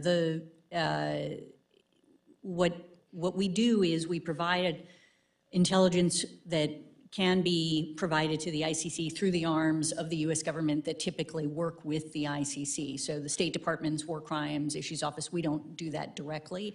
And I think, it's really a question for them as to what exactly they're providing and whether or not. So is it your understanding, Director, that there is information that is currently not being provided to the ICC that the intelligence community would like or otherwise would provide to the ICC, that the Department of Defense and this administration is not allowed to be provided? No. So there's no dispute about that within the administration? We provide it to the policy arms. They provide it to the ICC. I don't actually know exactly what they have provided. So more specifically then, is it your understanding that the Department of Defense is holding up the provision of information or intelligence to the ICC? No. That's not your understanding? It's not my understanding. Okay. I think Director Burns, do you have an understanding one way or the other on this? No, same as Director Haines on the question you asked, sir. Okay. The next question is about the assistance generally to Ukraine. There's a lot of debate within Congress right now and with the administration about both the quantity and the quality of the military assistance to Ukraine. My understanding is that Russia does not have the capability of any major offensives or breakthroughs currently in Ukraine, that they've been degraded sufficiently. So Director Burns, is that your understanding that in 2023 that the Russians couldn't conduct major offenses or have major strategic success in Ukraine? Yes, sir. It's our judgment that the Russian military is capable of making incremental tactical gains, and they made some in the course of the offensive they've launched over the last 4 or 5 weeks in the Donbass in eastern Ukraine. But it is our collective assessment, I think, that for a whole variety of reasons that Director Haines mentioned, munition shortages, morale problems, manpower problems, conflicts within their own military leadership, that they're unlikely to be able to make significant strategic breakthroughs or sustain them over the course of the rest of this year. And is it your understanding that Vladimir Putin's strategy is to recapitalize the military, to consolidate support, and to rebuild his infrastructure so that he will be capable of making advances or strategic success within 2024 and 2025, that he's taking a longer-term view? Yeah, I think Vladimir Putin is very much taking a longer-term view. I think he's doubling down in many respects right now. I believe he's convinced that he can make time work for him, that he can grind down the Ukrainians through this war of attrition, that he can wear down Western supporters of Ukraine. And he's convinced also, and has been for some time, that Ukraine matters more to him than to us. Therefore, the challenge, I think, is to puncture that view. So given that, that decisions have to be made about relative risks and where risks lie, short-term risks versus long-term risks, would it be your best advice that we transition the nature of our support to look more towards hardening Ukraine and military modernization efforts that would look further out on the horizon than the shorter-term efforts? Well, I avoid offering free policy advice in my current role these days. What I would say as a matter of intelligence assessment is that the next several months, the next 4, 5, 6 months are going to be crucial on the battlefield in Ukraine. I think any prospect for a serious negotiation, which President Putin, I do not believe, is ready for today, is going to depend on progress on the battlefield. Therefore, I think analytically, What's important is to provide all the support that we possibly can, which is exactly what the President and our Western allies are doing for the Ukrainians as they prepare for a significant offensive in the spring. And then at the same time, it's not really an either-or question, just as you said, Congressman, it's looking at the long-term security needs of Ukraine to help ensure a situation where Vladimir Putin's Russia is not going to try to mount another offensive or another invasion as they did at the beginning of last year. Thank you. I yield back. Ms. Stefanik. Director Wray, 1 year ago at this very same hearing, I asked you about the deadliest vehicle crash in decades in my district in upstate New York, the 2018 Schoharie limo crash, instantly killing 20 people. Those families have never been the same, and my office has communicated with many of them. The owner of the illegally retrofitted limo was a longtime FBI informant with a rap sheet a mile long, and it was because of my question to you in this open hearing that the FBI was forced to open an internal review. Let me be clear, that review was in response to our congressional oversight. Since then, that was a year ago, the FBI has stonewalled and slow-walked our additional requests for updates on that review until, miraculously, just this week before you knew you were going to appear here today, we received an email informing this committee and myself of the following. The internal review is now complete. The FBI will provide a briefing, and in connection with that briefing, we will make available the internal review with certain redactions. We'll coordinate with your staff regarding the in-camera review of the materials. The FBI is providing this briefing and materials with the understanding that the committee will not publicly disclose the non-public information contained therein. My expectation is that briefing will be this month. Do I have your commitment? Yes. I want to follow up. Can you commit to providing that briefing to those family members, immediate family members, the parents or spouses of those victims? On that one, let me make sure I talk with our folks and circle back with you about what can be shared if there are any limitations. Obviously, we want to make sure that the victims and their families are appropriately informed, but I don't know yet what constraints there may be, so we will follow back up with you on that. Yeah, they have not been appropriately informed, and it's only because of my work in congressional oversight that they're starting to have sunlight. I believe you're a parent, Chris Wray? Yes, I'm a parent. I'm a new parent as well, and there is a set of parents that lost 3 daughters in that crash. So providing sunlight and transparency is important. I also want to note an important portion of the letter that was included. It says, the FBI considers the provision of the internal review as fulfillment of the above referenced fence. I remind you that this committee, not the FBI, determines the level of transparency equating to full compliance with our constitutionally directed oversight role. Mr. Chairman, I want to submit this unclassified version of the letter for the record. It's ordered. I also want to shift gears here regarding Judiciary Committee. I serve on the Select Subcommittee there, and this committee has made 50 different requests for information and documents concerning the operations and the actions of the FBI. And to date, the FBI has not complied with the Judiciary Committee's long outstanding requests for information and documents. The FBI is accountable to Congress and, by extension, the American people. Responding to this routine oversight is the bare minimum. And today, the FBI failed to send a witness to the Judiciary Committee hearing, saying that we had this hearing happening. Can you commit to sending a witness before the next Judiciary Committee subcommittee hearing on March 28th? We're happy to work with you on making sure we Can make you commit information to available. provide a witness? We will, of course, make people available to the But committee. you didn't make people available today. This is the base minimum. The agencies need to provide witnesses. Can I get a commitment, yes, you will provide a witness? We will work with you to make people available. That's not a yes. So for the American people, you are having the FBI director refuse to provide a witness? Just say yes. I'm not refusing to provide a witness. I want to be clear on that. I said we will work with you to make somebody available. So, great. So someone will be made available? Yes. Yes, thank you. That's all I wanted, a yes. Moving forward, do you believe the Hunter Biden laptop story is disinformation?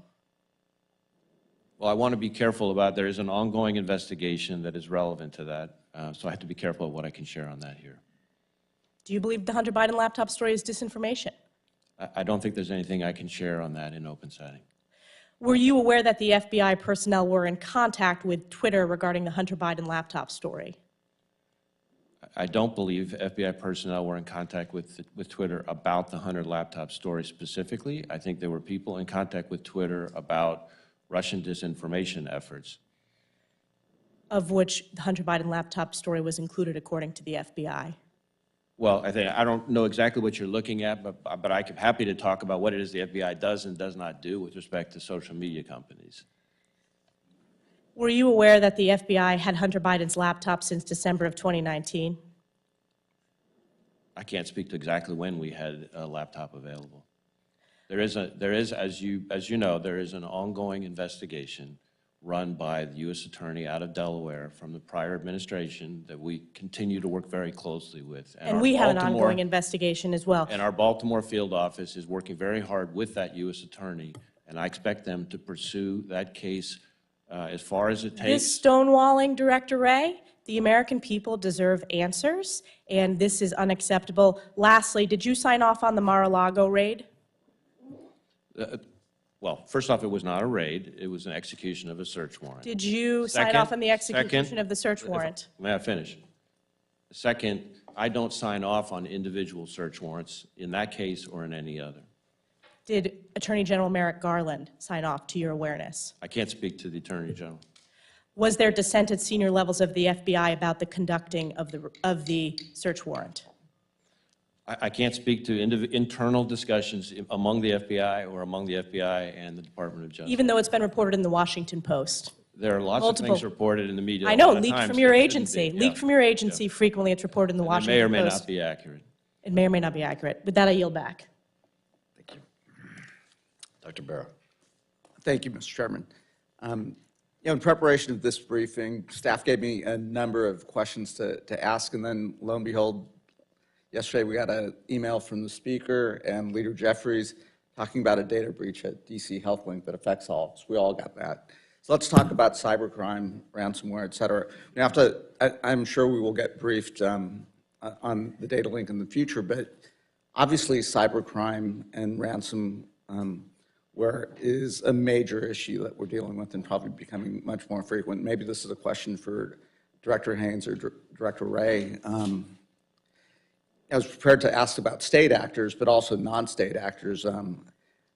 We can harden all of our devices, harden all of our offices, but there are lots of weak links out there. And I think a couple things. How do we work with the private sector to compel them to put in the resources to harden their cyber hygiene? Number two, how do, and maybe this is for Director Wray or either one of you, for private sector companies, small and large ones, how do we compel them to make sure they're working with us, whether it's the IC or the broader community, to let us know when the ransomware occurs? And because, for us to address this issue, we have to be aware of the issue and we have to, get that information. So, to whoever's appropriate. You're exactly right in one sense in particular that the private sector is the key to all of this. 85% of our critical infrastructure is in the hands of the private sector. It's probably a higher percentage of that when you look at our innovation, and an even higher percentage than that when you look at our PII.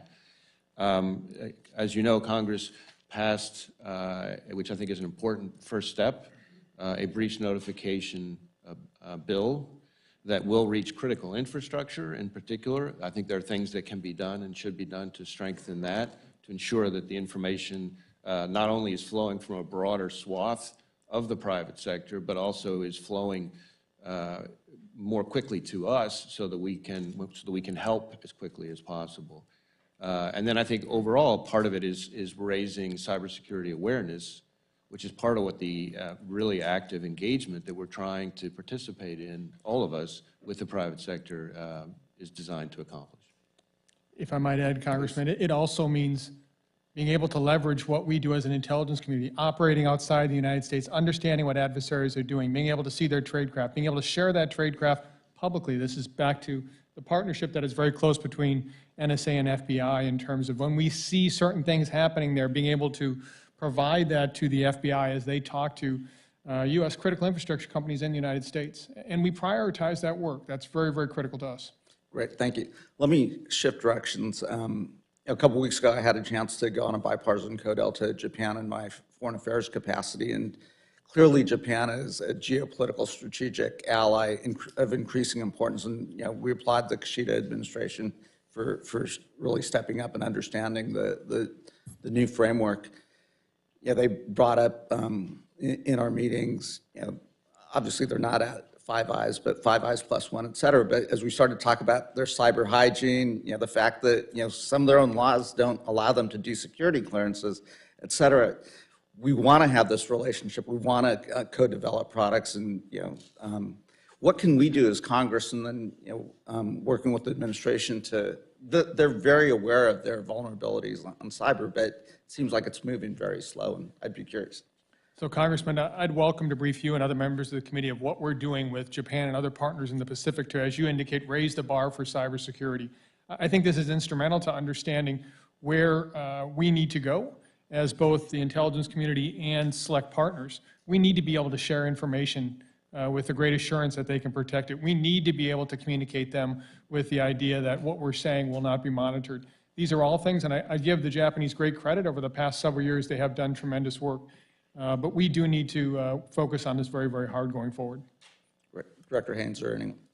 Yeah, I'll just add to what General Nakasone said. I mean, this is an area of work that we have been engaged with Japan, with the Republic of Korea. We've actually have a trilat through which we work together on these kinds of issues. It's incredibly important, as you say, just to help all of us be better at cybersecurity, but then also to be able to work against, for example, North Korea, others that are engaging in activities that are attacking our systems. And all I would add, Congressman, is that, we share both the admiration for what Prime Minister Kishida and the Japanese leadership is doing now in terms of their national security, which is hugely important to our shared interests. And I think we also applaud the Japanese leadership for understanding what we've sometimes learned the hard way in the United States. It's not as if, we have a monopoly on wisdom on this, but the importance of improving cybersecurity as well. And as an agency, we're working with our partners.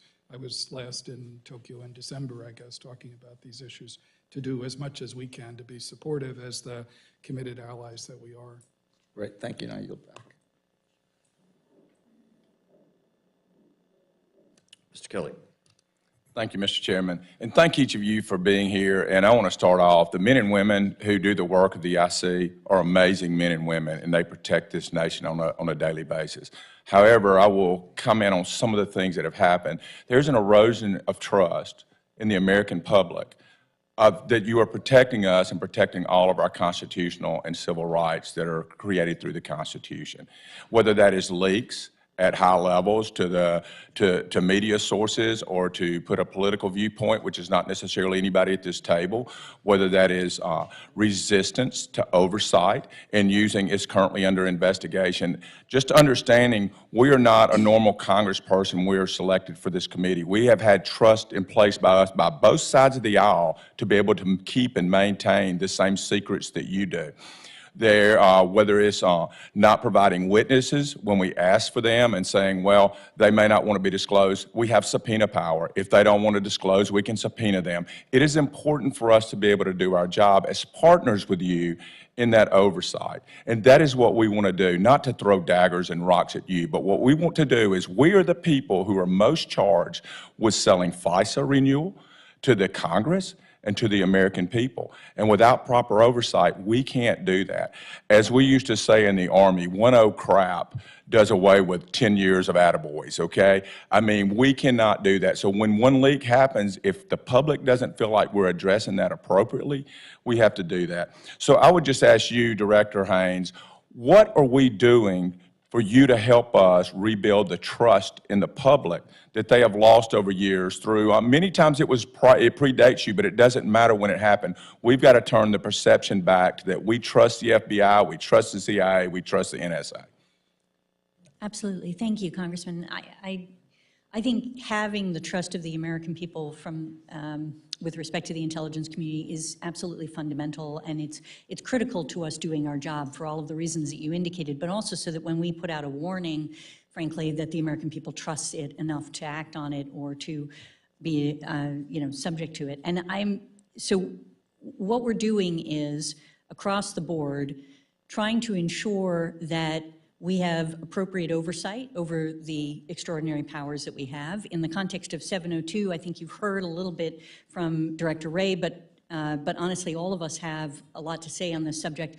really the investment that we're making in training, in policies and procedures that help to ensure that we are doing things in accordance with the law, that we are looking at designs of technology to ensure that it is actually quite hard to do anything else. We are looking at the oversight process every, 2 months. Let me, because I want to get a little more. I mean, I used the raids recently, and raids, search warrants, whatever, all the documents through multiple presidents and vice presidents that were improperly disclosed. We've got to do a better job of not telling the American public all those things, but they have to know when the SIPC asks for those things and when we ask for those things and you tell us we don't have a need to know or a right to know, I can assure you that erodes public trust. That does not help. We are not partisan folks on this committee when we are asking that. We are asking that for oversight, so I just ask that you comply with those. And the second thing, I'm going to shift a little bit to the Southern Hemisphere, because I know in your Senate here, you talk quite a lot about the border and those kind of things. We also talked about transnational terrorist organization and drug cartels and those things. That is not a kinetic fight, but I just ask you guys to look at what we as an intelligence community and a Title X community, what can we do training assist-wise to move to the southern border of Mexico south? What can we do to improve our standing in those nations through training and assist or through intelligence provided to them? What can we do to strengthen our relationship so we don't have so much pressure on our border? I'll start, and I'm sure others will want to weigh in. I mean, one thing that I would call out, you rightly said Mexico and then further south. So one of the things that we've been doing that I think we can double down on, and we're trying to do that, is work with the Northern Triangle countries, where you got MS-13, 18th Street Gang, et cetera. But to illustrate how thorny and complicated this problem is, we have what we call transnational anti-gang task forces in all three of El Salvador, Honduras, Guatemala. And in El Salvador recently, for example, working with them, we had a massive MS-13 takedown, which was great. On the one hand, you got all these people locked up in El Salvador before they got anywhere near the border. The problem is there's so many of them that the ones that didn't get caught immediately started fleeing, looking for someplace else to go, and guess where they wanted to come? They're heading straight for our border. So it illustrates why we can't just kind of play whack-a-mole. We have to try to have a comprehensive solution to this problem. And Mr. Chairman, I yield back. Great. I'm going to ask unanimous consent that we go to 4 minutes, not 3. We would, but 4 in order for us to be able to get done to make it to our 1 o'clock. Ms. Spanberger. All right, thank you so much, Mr. Chairman, and thank you to everyone who's here. I proudly serve so many members of the intelligence community as their representative in Congress. And so on that note, I'd like to start with something that has impacted personnel. I'd like to begin Could we reset the clock, please? by saying that I appreciate the outreach that I have received from various agencies, knowing of my interest in this. And the conversation hopefully will continue in closed session, but in this unclassified document, I'd like to just ask for comments on the fact that it literally says what to me are somewhat contradictory statements in one paragraph, noting it is unlikely that a foreign actor, including Russia, is conducting a sustained worldwide campaign involving hundreds of incidents, it continues, related to anomalous health incidents. Further in the paragraph, it says the IC continues to actively investigate the AHI issue, focusing particularly on a subset of priority cases for which it has not ruled out any cause, including the possibility that one or more foreign actors were involved. There's a lot of consternation among those who have been impacted by AHI. I appreciate the work that you all are doing in making sure people are having their health needs met, but would anyone like to comment on what appears to be, by my reading, somewhat contradictory statements in one small paragraph?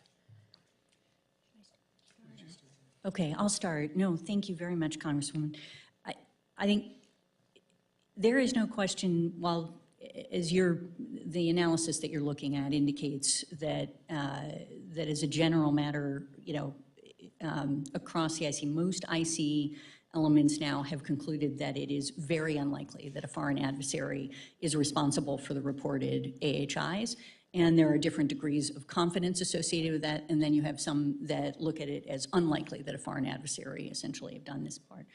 At the same time, and this is sort of where our work continues, and there's no question that that we see this as a continued priority for us, is that we are going to be and continue to be vigilant about looking for information that undercuts those assumptions because we recognize there are gaps here.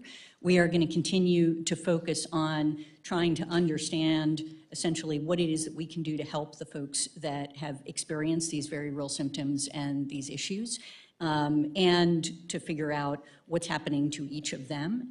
And as we look at the experts panel that went through a process to look at different mechanisms that might in fact be causing different symptoms, issues, and so on, they had recommendations on research and development that would continue to go forward, and that is something that we are also pursuing. And any remaining questions that we have are things that we are looking to try to ensure that we're focused on moving forward. So we're currently at a point, is it correct to say, where this is a point in time analysis and the door is very much open and the investigation very much continues, that there could be a reversal or not of new information that would cause a new assessment that might differ from what we've seen thus far?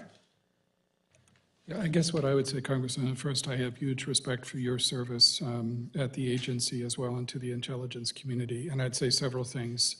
Yeah, none of us are pretending that I think the thorough and rigorous work that was done reflected in the intelligence community assessment none of us are pretending that that's absolutely the final word in this. Good. We will sustain a dedicated unit of officers at CIA working with our partners in the intelligence community, not just to be alert to any new leads that could develop, but to follow them rigorously. We will also continue to focus with our partners on research and development efforts by our adversaries that could focus on directed energy mechanisms as well. The only things I would add is first, from the day I began as director of CIA more than 2 years ago, I've tried hard to understand the significance of this issue. It's not an abstraction. It's about real people suffering, real health conditions and real pain in the service of their country.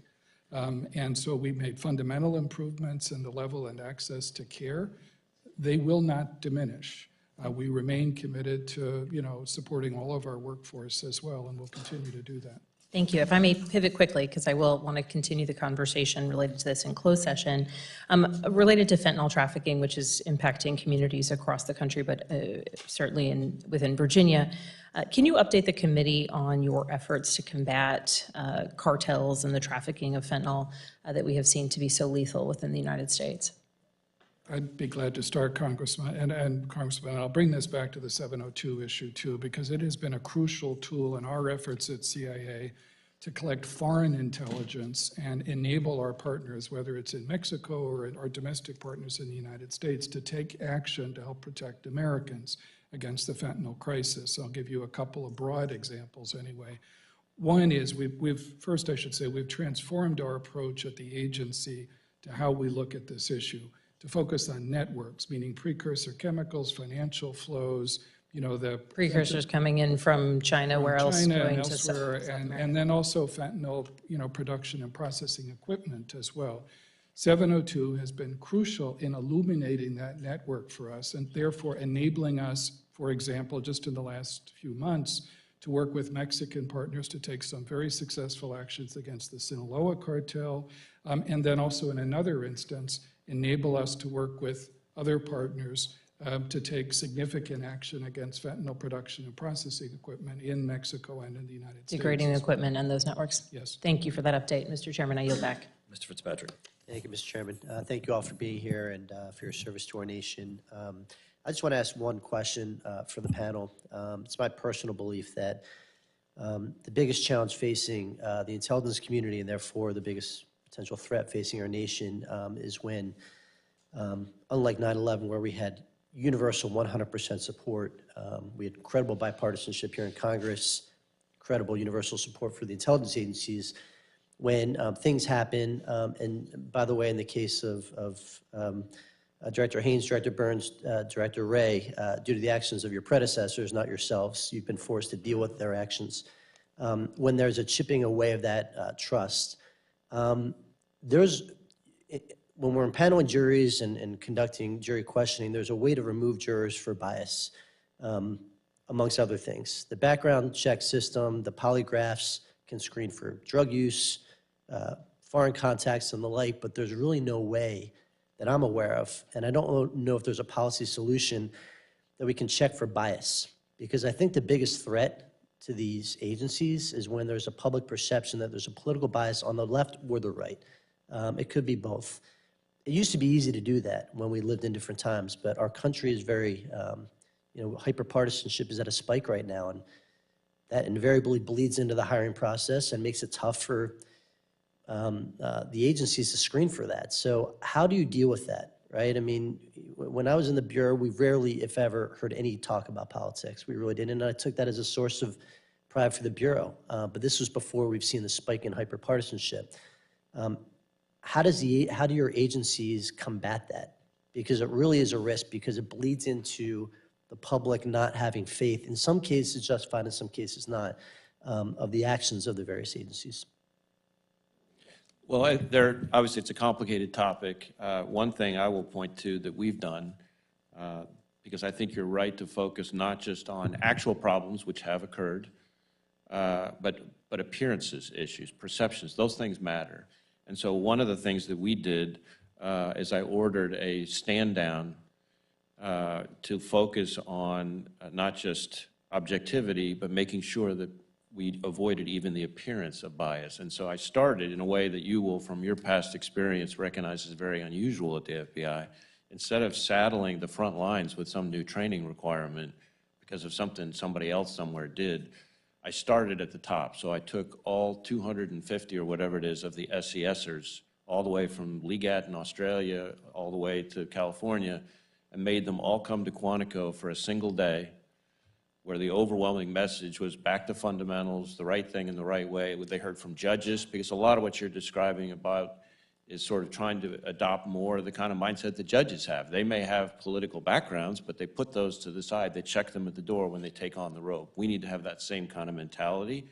So the point was to start at the top, with everybody at the top of the organization, make them take the medicine first, and then push it out to the workforce, and we did it for the entire workforce.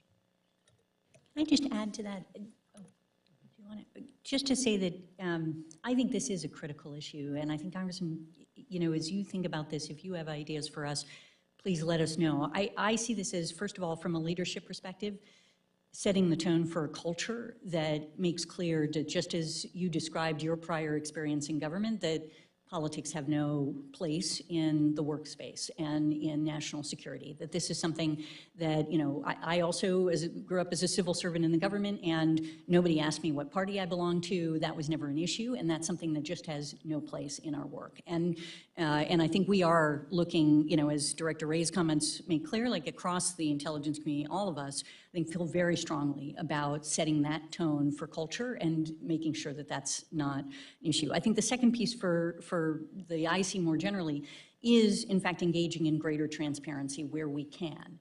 And I think exposing our assessments, doing an annual threat assessment world hearing in an open forum, as you've asked us to come back and do, trying to put out more of our products, trying to give an opportunity for the American people to see the work that we do, sort of, to give a little bit more insight into how it is that we do things can help. And then finally, in the context of transparency, giving more of a sense of the rules within which we operate and do not. And that's something that we're continuing to try to push out, frameworks and ways of working and compliance things to expose when we make mistakes and when we don't, and why it is that what we're doing about it. Director, we're going to have to move on if you don't mind holding your comments. Great. Mr. Crenshaw.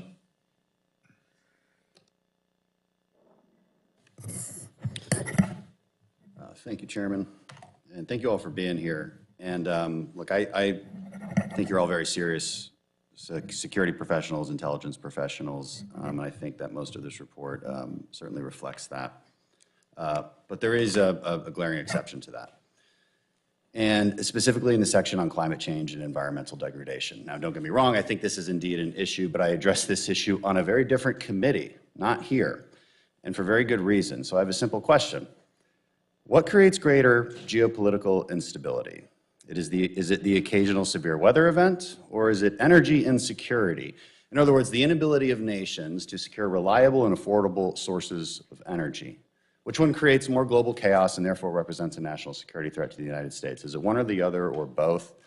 I suppose I'll direct that question, I'm sorry, but to you, Director Haines, because you mentioned it earlier. No, thank you, sir. So One or the other or both, because I have a lot to say on this. I don't have a way of quantifying it for you, so I'm happy to try to take that for the record if that's useful. Okay.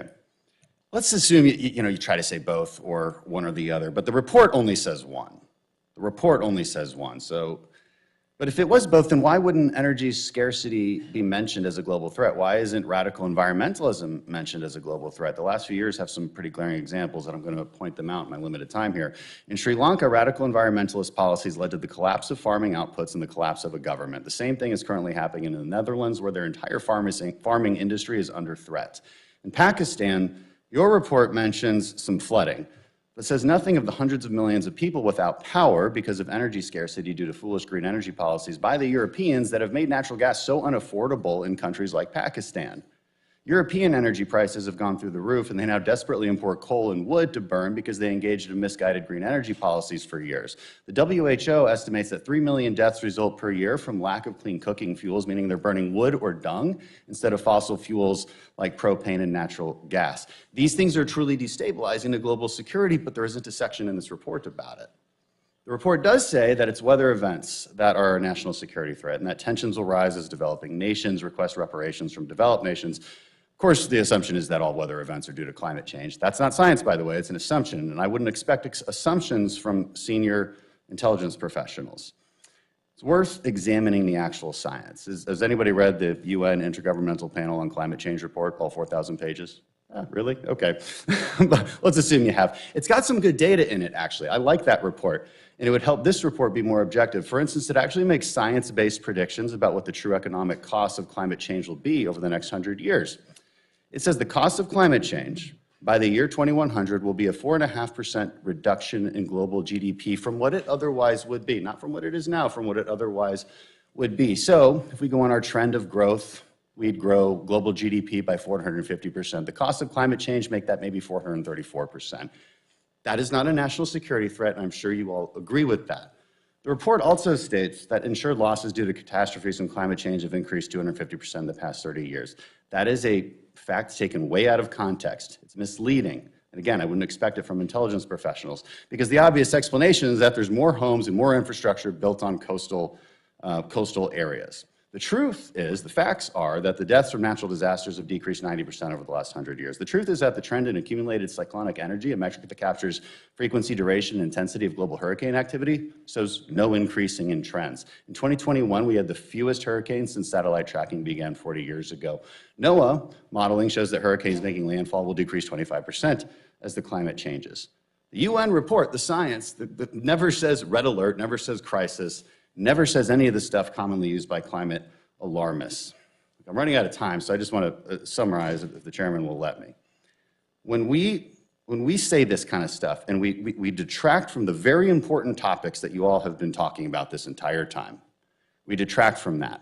And it's even worse when we don't at least balance it with the more obvious threat of energy insecurity globally and the destabilizing effects that that creates. That's my problem with this report, and I hope we fix it next time, and I yield back. Thank you. Mr. Hill.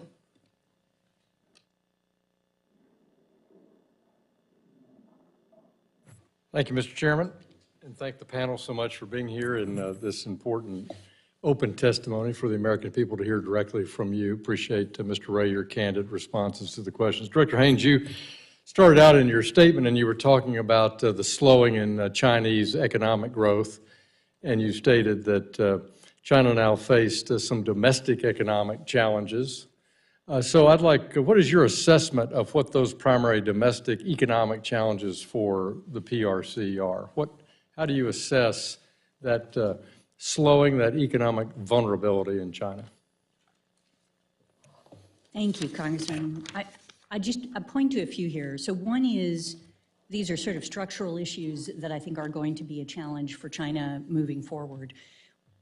One is their population, basically their aging population. So they peaked in 2021, and last year they declined by 850,000 people. It's the largest decline in over 60 years, and with a relatively low fertility rate, China's population will continue to shrink even as it ages, and this is going to reduce China's labor force and likely increase expenditures on age-related health issues as they're going forward.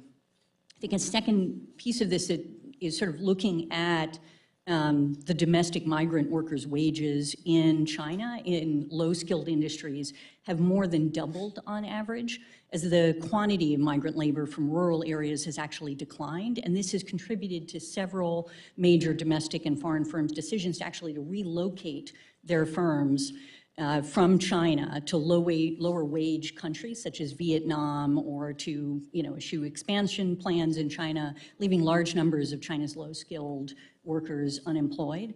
And then furthermore, China is going to need to improve education and training, really, to better prepare its workforce. And at least 100 million low-skilled workers risk losing their jobs as a result of automation that they're pursuing. And vocational education to sort of upskilled, untrained rural labor faces really entrenched obstacles within China. So these are some of the issues that we're looking at that sort of make it a particularly challenging environment. And we think they're going to continue to sort of pursue their, statist economic policies, so that state direction is a part of it, which will not be as efficient, essentially, in their moving forward. Well, in a follow-up to that, do you assess that in their last 15 years of extraordinary space and defense technology buildup, that workforce is aging? In other words, it has a median age higher than, our baby boom generation, therefore they even have vulnerability in their defense space technological base because they have an aging workforce there? Or is that a younger than average workforce? What's your assessment there? I don't know the answer to that. I'll find out. Thank you. Director Burns, in open source information, there's a lot of conversation about how effective the crypto criminals in DPRK in North Korea are about stealing cryptocurrency from wallets around the world. And that's in turn, many times their export earnings, or what we know to be their export earnings. I think most of their earnings are stolen, so it's kind of hard to gauge what those might be. What is the United States doing to interdict and block and stop the illicit flows to North Korea through that mechanism? Well, I appreciate very much the question, and maybe we can go into this in a little more detail in the closed session, but as we discussed when you came out to headquarters, this is a significant priority for us right now, and I know it's shared across the intelligence community because the North Korean regime does look at just what you described as a way of sustaining itself, of acquiring revenue as well. So there are a number of things that we can do working with some of our allies to counter that, but I'd prefer to talk about Thank you. I yield back, Mr. Chairman. The list is currently Garcia, Walsh, Scott. Mr. Garcia. Thank you, Mr. Chairman. I want to thank the witnesses. This has actually been a very enlightening and frankly clarifying couple of hours for me, but I think in a most disappointing way. I've been personally baffled over the last 2 years about our southern border policies coming out of this administration, where in the last year we had 30 times the number of people die as a result of fentanyl poisonings than folks died during the 9/11 event. Today, more people in our country will die of fentanyl poisoning than Americans died overseas in one day of World War II operations. And what's enlightening to me is that we didn't spend almost any time on this topic today, except for the questions that have been posed to you. I read the 39 pages of the ATA, the 15 minutes of your testimony, Director Haines, and really no mention of these things. You talk about misperceptions of U.S. policies when we are actually being actively invaded on our southern border right now as a result of this administration's policy. So what's clarifying to me is the fact that we're sitting here with 5 people with billets such as Director of National Intelligence, Director of Central Intelligence, Director of National Security Agent, Director of Defense Intelligence Agency, and the FBI, and you guys aren't messaging this as the #1 threat. I look at your table of contents within the threat, the annual threat assessment. You got China, Russia, Iran, North Korea, climate change, health security, developments in technology, transnational organizations, global terrorism, and the like. And I agree with these topics, and I want to put a boot on the throat of Russia, China, North Korea, and Iran just as much as anyone else. But this it's a shame that the fact that these poisonings right now that you characterize as overdoses and the migration challenges, as you say, Director Haines, which are not migration challenges, this is an active invasion of our southern border, are being characterized by this body It's indicative to me that you are not briefing the President of the United States on these issues correctly, and that you're not putting the proper emphasis on the fact that we are being invaded and Americans are dying at a higher rate than Americans died during World War II on a daily basis as a result of these policies. That's why these policies haven't changed.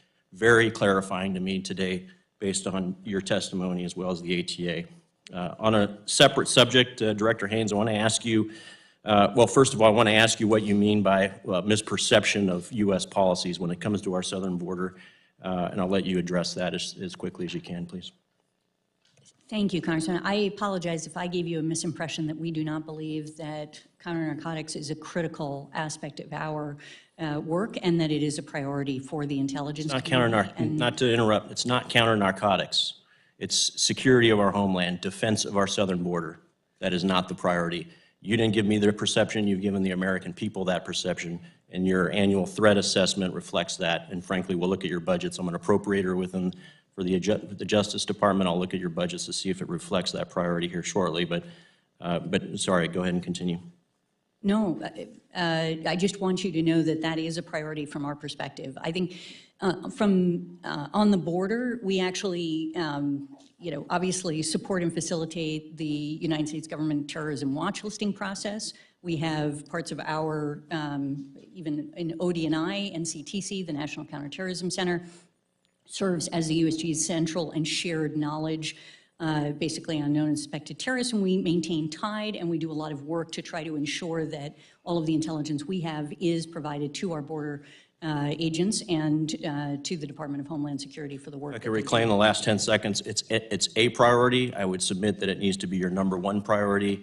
And as a mission right now, we are failing. This is a war that we are currently losing, and at the rate of 100,000 American lives every year. So I'll defer my technical questions for the classified setting, but thank you, guys.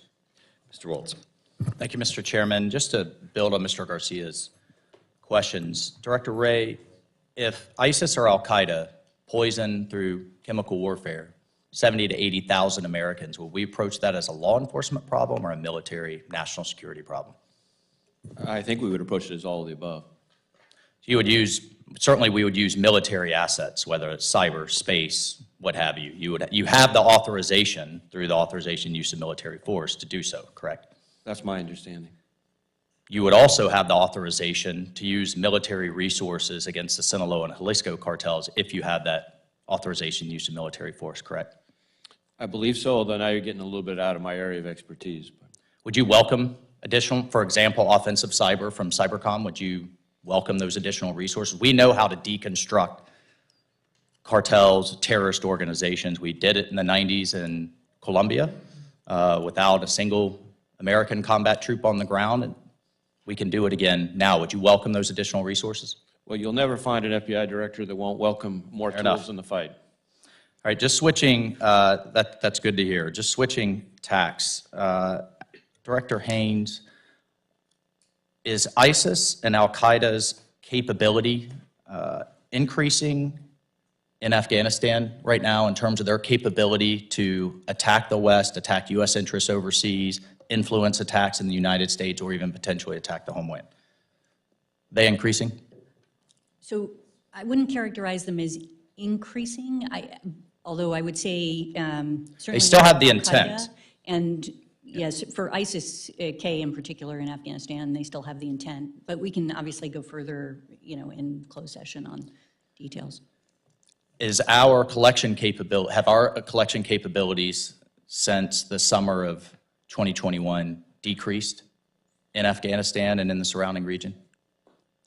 Certainly with the removal of the U.S. troops and presence in Afghanistan, absolutely our collection day-to-day has decreased, although I think, again, we can talk. We still have the groups that have the intent to attack us. I'm hearing. I think we can talk about what our collection posture is vis-a-vis those groups in Afghanistan in closed session, and I think can give you some comfort on that issue. I'm sorry, Congressman, all I would add is, of course it's true, you're right, our capabilities are not the same as when we had, a lot of presence on the ground.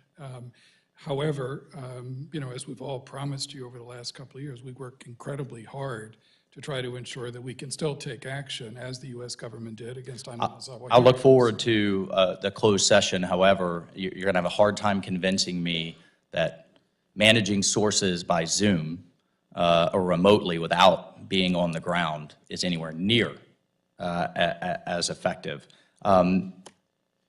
General Berrier, would the Chinese Communist Party, would Beijing take note if we had an air base a couple hundred miles from their western border? Yes, I believe they would. 12,000-foot runway that we could potentially stage strategic assets a few hundred miles from their massive nuclear buildup? Yes, I believe they would. Do you think, I know this is a bit speculative, do you think if the Chinese had a 12,000-foot runway a few hundred miles from the U.S. border, they would give it up for free? No. They would protect that asset, right? But we gave up Bagram Air Base. We no longer have access to that air base. Is that correct? That is correct. And the British government's now in negotiations to we could potentially lose asset to Diego Garcia. Would that be significant? That would be significant. Finally, Director Wray, can you, you rightly sounded the alarm bell of opening a counterintelligence investigation every 12 hours with the director of MI5. The National Science Foundation's had 1,000% increase in referrals for grant theft, fraud theft, research theft. Yet, can you just answer me, I'm out of time, for the record on shutting down the China initiative or rebranding it, renaming it, and at least from many people's perspective, diminishing it in priority? Just get that from the record.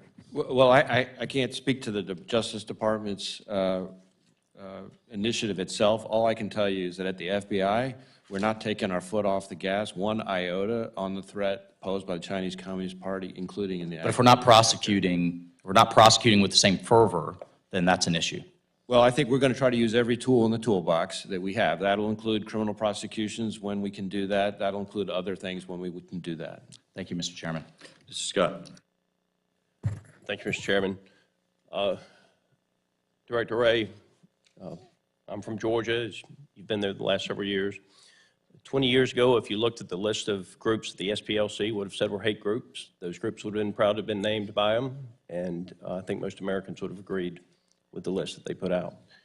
Today, they put out lists with names like the American Family Association and the Alliance Defending Freedom, and yet one of their attorneys was just recently charged in Atlanta with domestic terrorism. It bothers me to see them cited as a source from your agency on who is and is not considered a domestic terrorist. Can you speak to the relationship between the FBI and the influence that the SPLC has? Is it just a list that you look at from time to time, or is there coordination? Well, first off, just to be clear, I've considered Georgia my home since I first got married, back in 1989. So we have that in common. Second, as to the product that you're referring to, the intelligence product, when I first saw it, and I said this yesterday, I was aghast. It was a single piece of an intelligence product by one field office.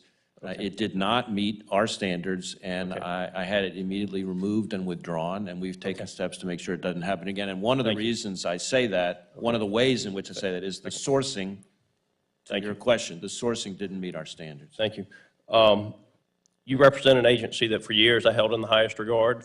I will tell you, I lost a lot of respect for the Justice Department and the FBI with what happened in a certain case in Valdosta, where there was absolute evidence that a man and 2 kids had absolutely nothing to do with the death of another individual. That man happened to be an FBI agent, and while he and his family were all cleared by state, local, and the FBI said nothing happened here, there was indisputable evidence. The U.S. Attorney's Office in Washington, D.C. carried out a civil rights investigation for over 2.5 years, and while that family was getting death threats repeatedly because of that investigation continuing to stay open, the U.S. Attorney's Office refused to release the absolute evidence of where all 3 individuals were. What can be done to ensure that the U.S. Attorney's Office is held accountable when they take actions like that that put Americans at risk, especially in this case, it was an FBI agent and his family? Well, I confess I'm not familiar with the specific case. In general, speaking just in general, when there are disciplinary violations by prosecutors. There's something called OPR, the Office of Professional I'm Responsibility. gonna move on then. I'm gonna speak with you. We're gonna get familiar with that case because I think that the agents would like for you to probably be familiar with that case. China flew a spy balloon across the United States. In less than 15 days later, Ford Motor Company, one of America's most iconic brands, said they were going to team with CATL Technology to develop a multi-billion-dollar battery plant. Director Haines, is it time for us to declassify a lot of the information that we have on China, their espionage, and what they're doing to Americans in our industry so that we can explain to corporate America that you have to break your ties with Communist China? Thank you, sir. We do actually and have been continuing to try to declassify as much information as we can on these issues so as to ensure that corporate America has everything that they need to protect themselves. The key to not going to war with China is for corporate America to understand they have to dual source or multi-source and get out of there. With that, I yield the 2 seconds, and Director Wray, sorry I had to cut you off, but I'm on that clock. Mr. Gallagher. Thank you. I apologize for being late. Director Wray, yesterday you expressed concern about the CCP's ability through its ownership of ByteDance to control narratives, software data on TikTok. So long as ByteDance or another Chinese entity owns or maintains control of TikTok or its algorithm, would you maintain those concerns? Yes, it's the ownership of the CCP that fundamentally cuts across all those concerns. And specifically ownership of the algorithm, control of the algorithm. Well, it's control of the algorithm, it's access to the data, and it's the software's, it's control of the software which allows access to the devices. So you've got a data collection issue, which could be used to conduct all kinds of data operations and traditional espionage. It's the algorithm, that, as you rightly pointed out, that enables them to conduct influence operations. And as I said in response to an earlier question, that's particularly concerning because it's not at all clear we'd be able to detect that. And then third and finally, it's the control of the software, which gives them access to millions of devices. And all you got to do is look at the fact that the Chinese government has the biggest hacking program in the world, bigger than that of every other major nation combined. Put that together with the fact that they have stolen more of Americans' personal and corporate data than every nation, big or small, combined. And you put that together with the risks that you and I are talking about, and to me, it highlights what a big concern this is. So I guess the question is, for all of you, I'll just go down simply, should we ban TikTok or force a sale to an American company? Well, I've expressed my concerns. I'm not sure how else the problem could be solved, but I've expressed my concerns, which are the ownership of the CCP. So is that a yes? Again, I don't speak to bans. That's not ultimately that's a policy decision that's kind of beyond my... You all have a voice in the CFIUS process, correct? And we are absolutely, I know that we are, I think we all are expressing our assessments of the intelligence, the risks, the threats in the CFIUS process, but there's the ultimate decision about that is beyond the scope. So in that process, you haven't been asked yes or no yet? Again, we submit our intelligence to the other participants, and then there's a committee that does its work. Director Burns, sorry to be obtuse, should we ban or force the sale of TikTok to an American company? Well, all I'd say, Congressman, I absolutely share the concerns that Director Wray has mentioned, but, we're not in the business of, making policy calls on bans or no bans. But I absolutely share the concerns, and we're not shy about expressing those concerns. So in the CFIUS process, you don't get asked for a recommendation, one way or the other? Well, speaking for the FBI, we're asked to submit our intelligence assessment. But we're not asked for, at least it's been my experience, we're not asked for like a recommendation about what the ultimate decision should be. Dr. Haines, same question. Yeah, no, we do not provide a recommendation. Essentially, as Director Wray is indicating, what happens is our office pulls together the intelligence from the intelligence community that's relevant to any particular CFIUS transaction, and we provide that into the process, essentially as, grounds for policy discussion. Do you share Director Wray's concerns? I do share the concerns. I share the concerns of foreign entity owned social media platforms, other things that can, be misused effectively. And we have a national OPSEC program is what we call it. The National Counterintelligence and Security Center runs us, and they have issued guidance essentially on these types of, the use of these kinds of, applications and platforms. General Nakasone, do you share Director Wray's concerns? Are you willing to answer the question whether we should ban it? Certainly, one-third of Americans get their news from TikTok every single day. 1/6 of American youth say they're constantly on TikTok. That's a loaded gun, Congressman. And as you know, we are executing for us the work to ensure that TikTok is not on government applications and IT. I'm touching out of time, but go for it. I would just say we support the CFIUS process, and as we brief decision makers on policymakers with the intelligence we have, our analysts are in active and open dialogue. If their opinions are asked, they will give those opinions. I agree with everything that's been said here. And I have a deputy director who has 3 teenagers. If TikTok goes, she may not be able to go home. Thank you. In closing, pursuant to 707 Foreign Intelligence Surveillance Act 50 U.S.C. 1881A and FAB1, you all provide to us annually a list of the characterization of potential abuses of FISA. Director Wray, your answer to Congressman LaHood was that you have undertaken reforms internally and that you believe it would significantly reduce the overall abuses that we are all concerned about in the FBI. Anticipating that might be your answer, we have a letter for you that we'll be presenting at the end of the hearing, requesting that you go back and look at all of the reports that we have received that indicate those abuses and provide us, because it's going to be important to our working group, how those abuses that are identified would have been addressed under your new reforms so that we can find out what's remaining. And if there's no objection, I ask that this letter be entered into the record. No objection. Thank you all. You continue to show your professionalism and expertise in your answers, and we look forward to continue to working with you. We'll be adjourned.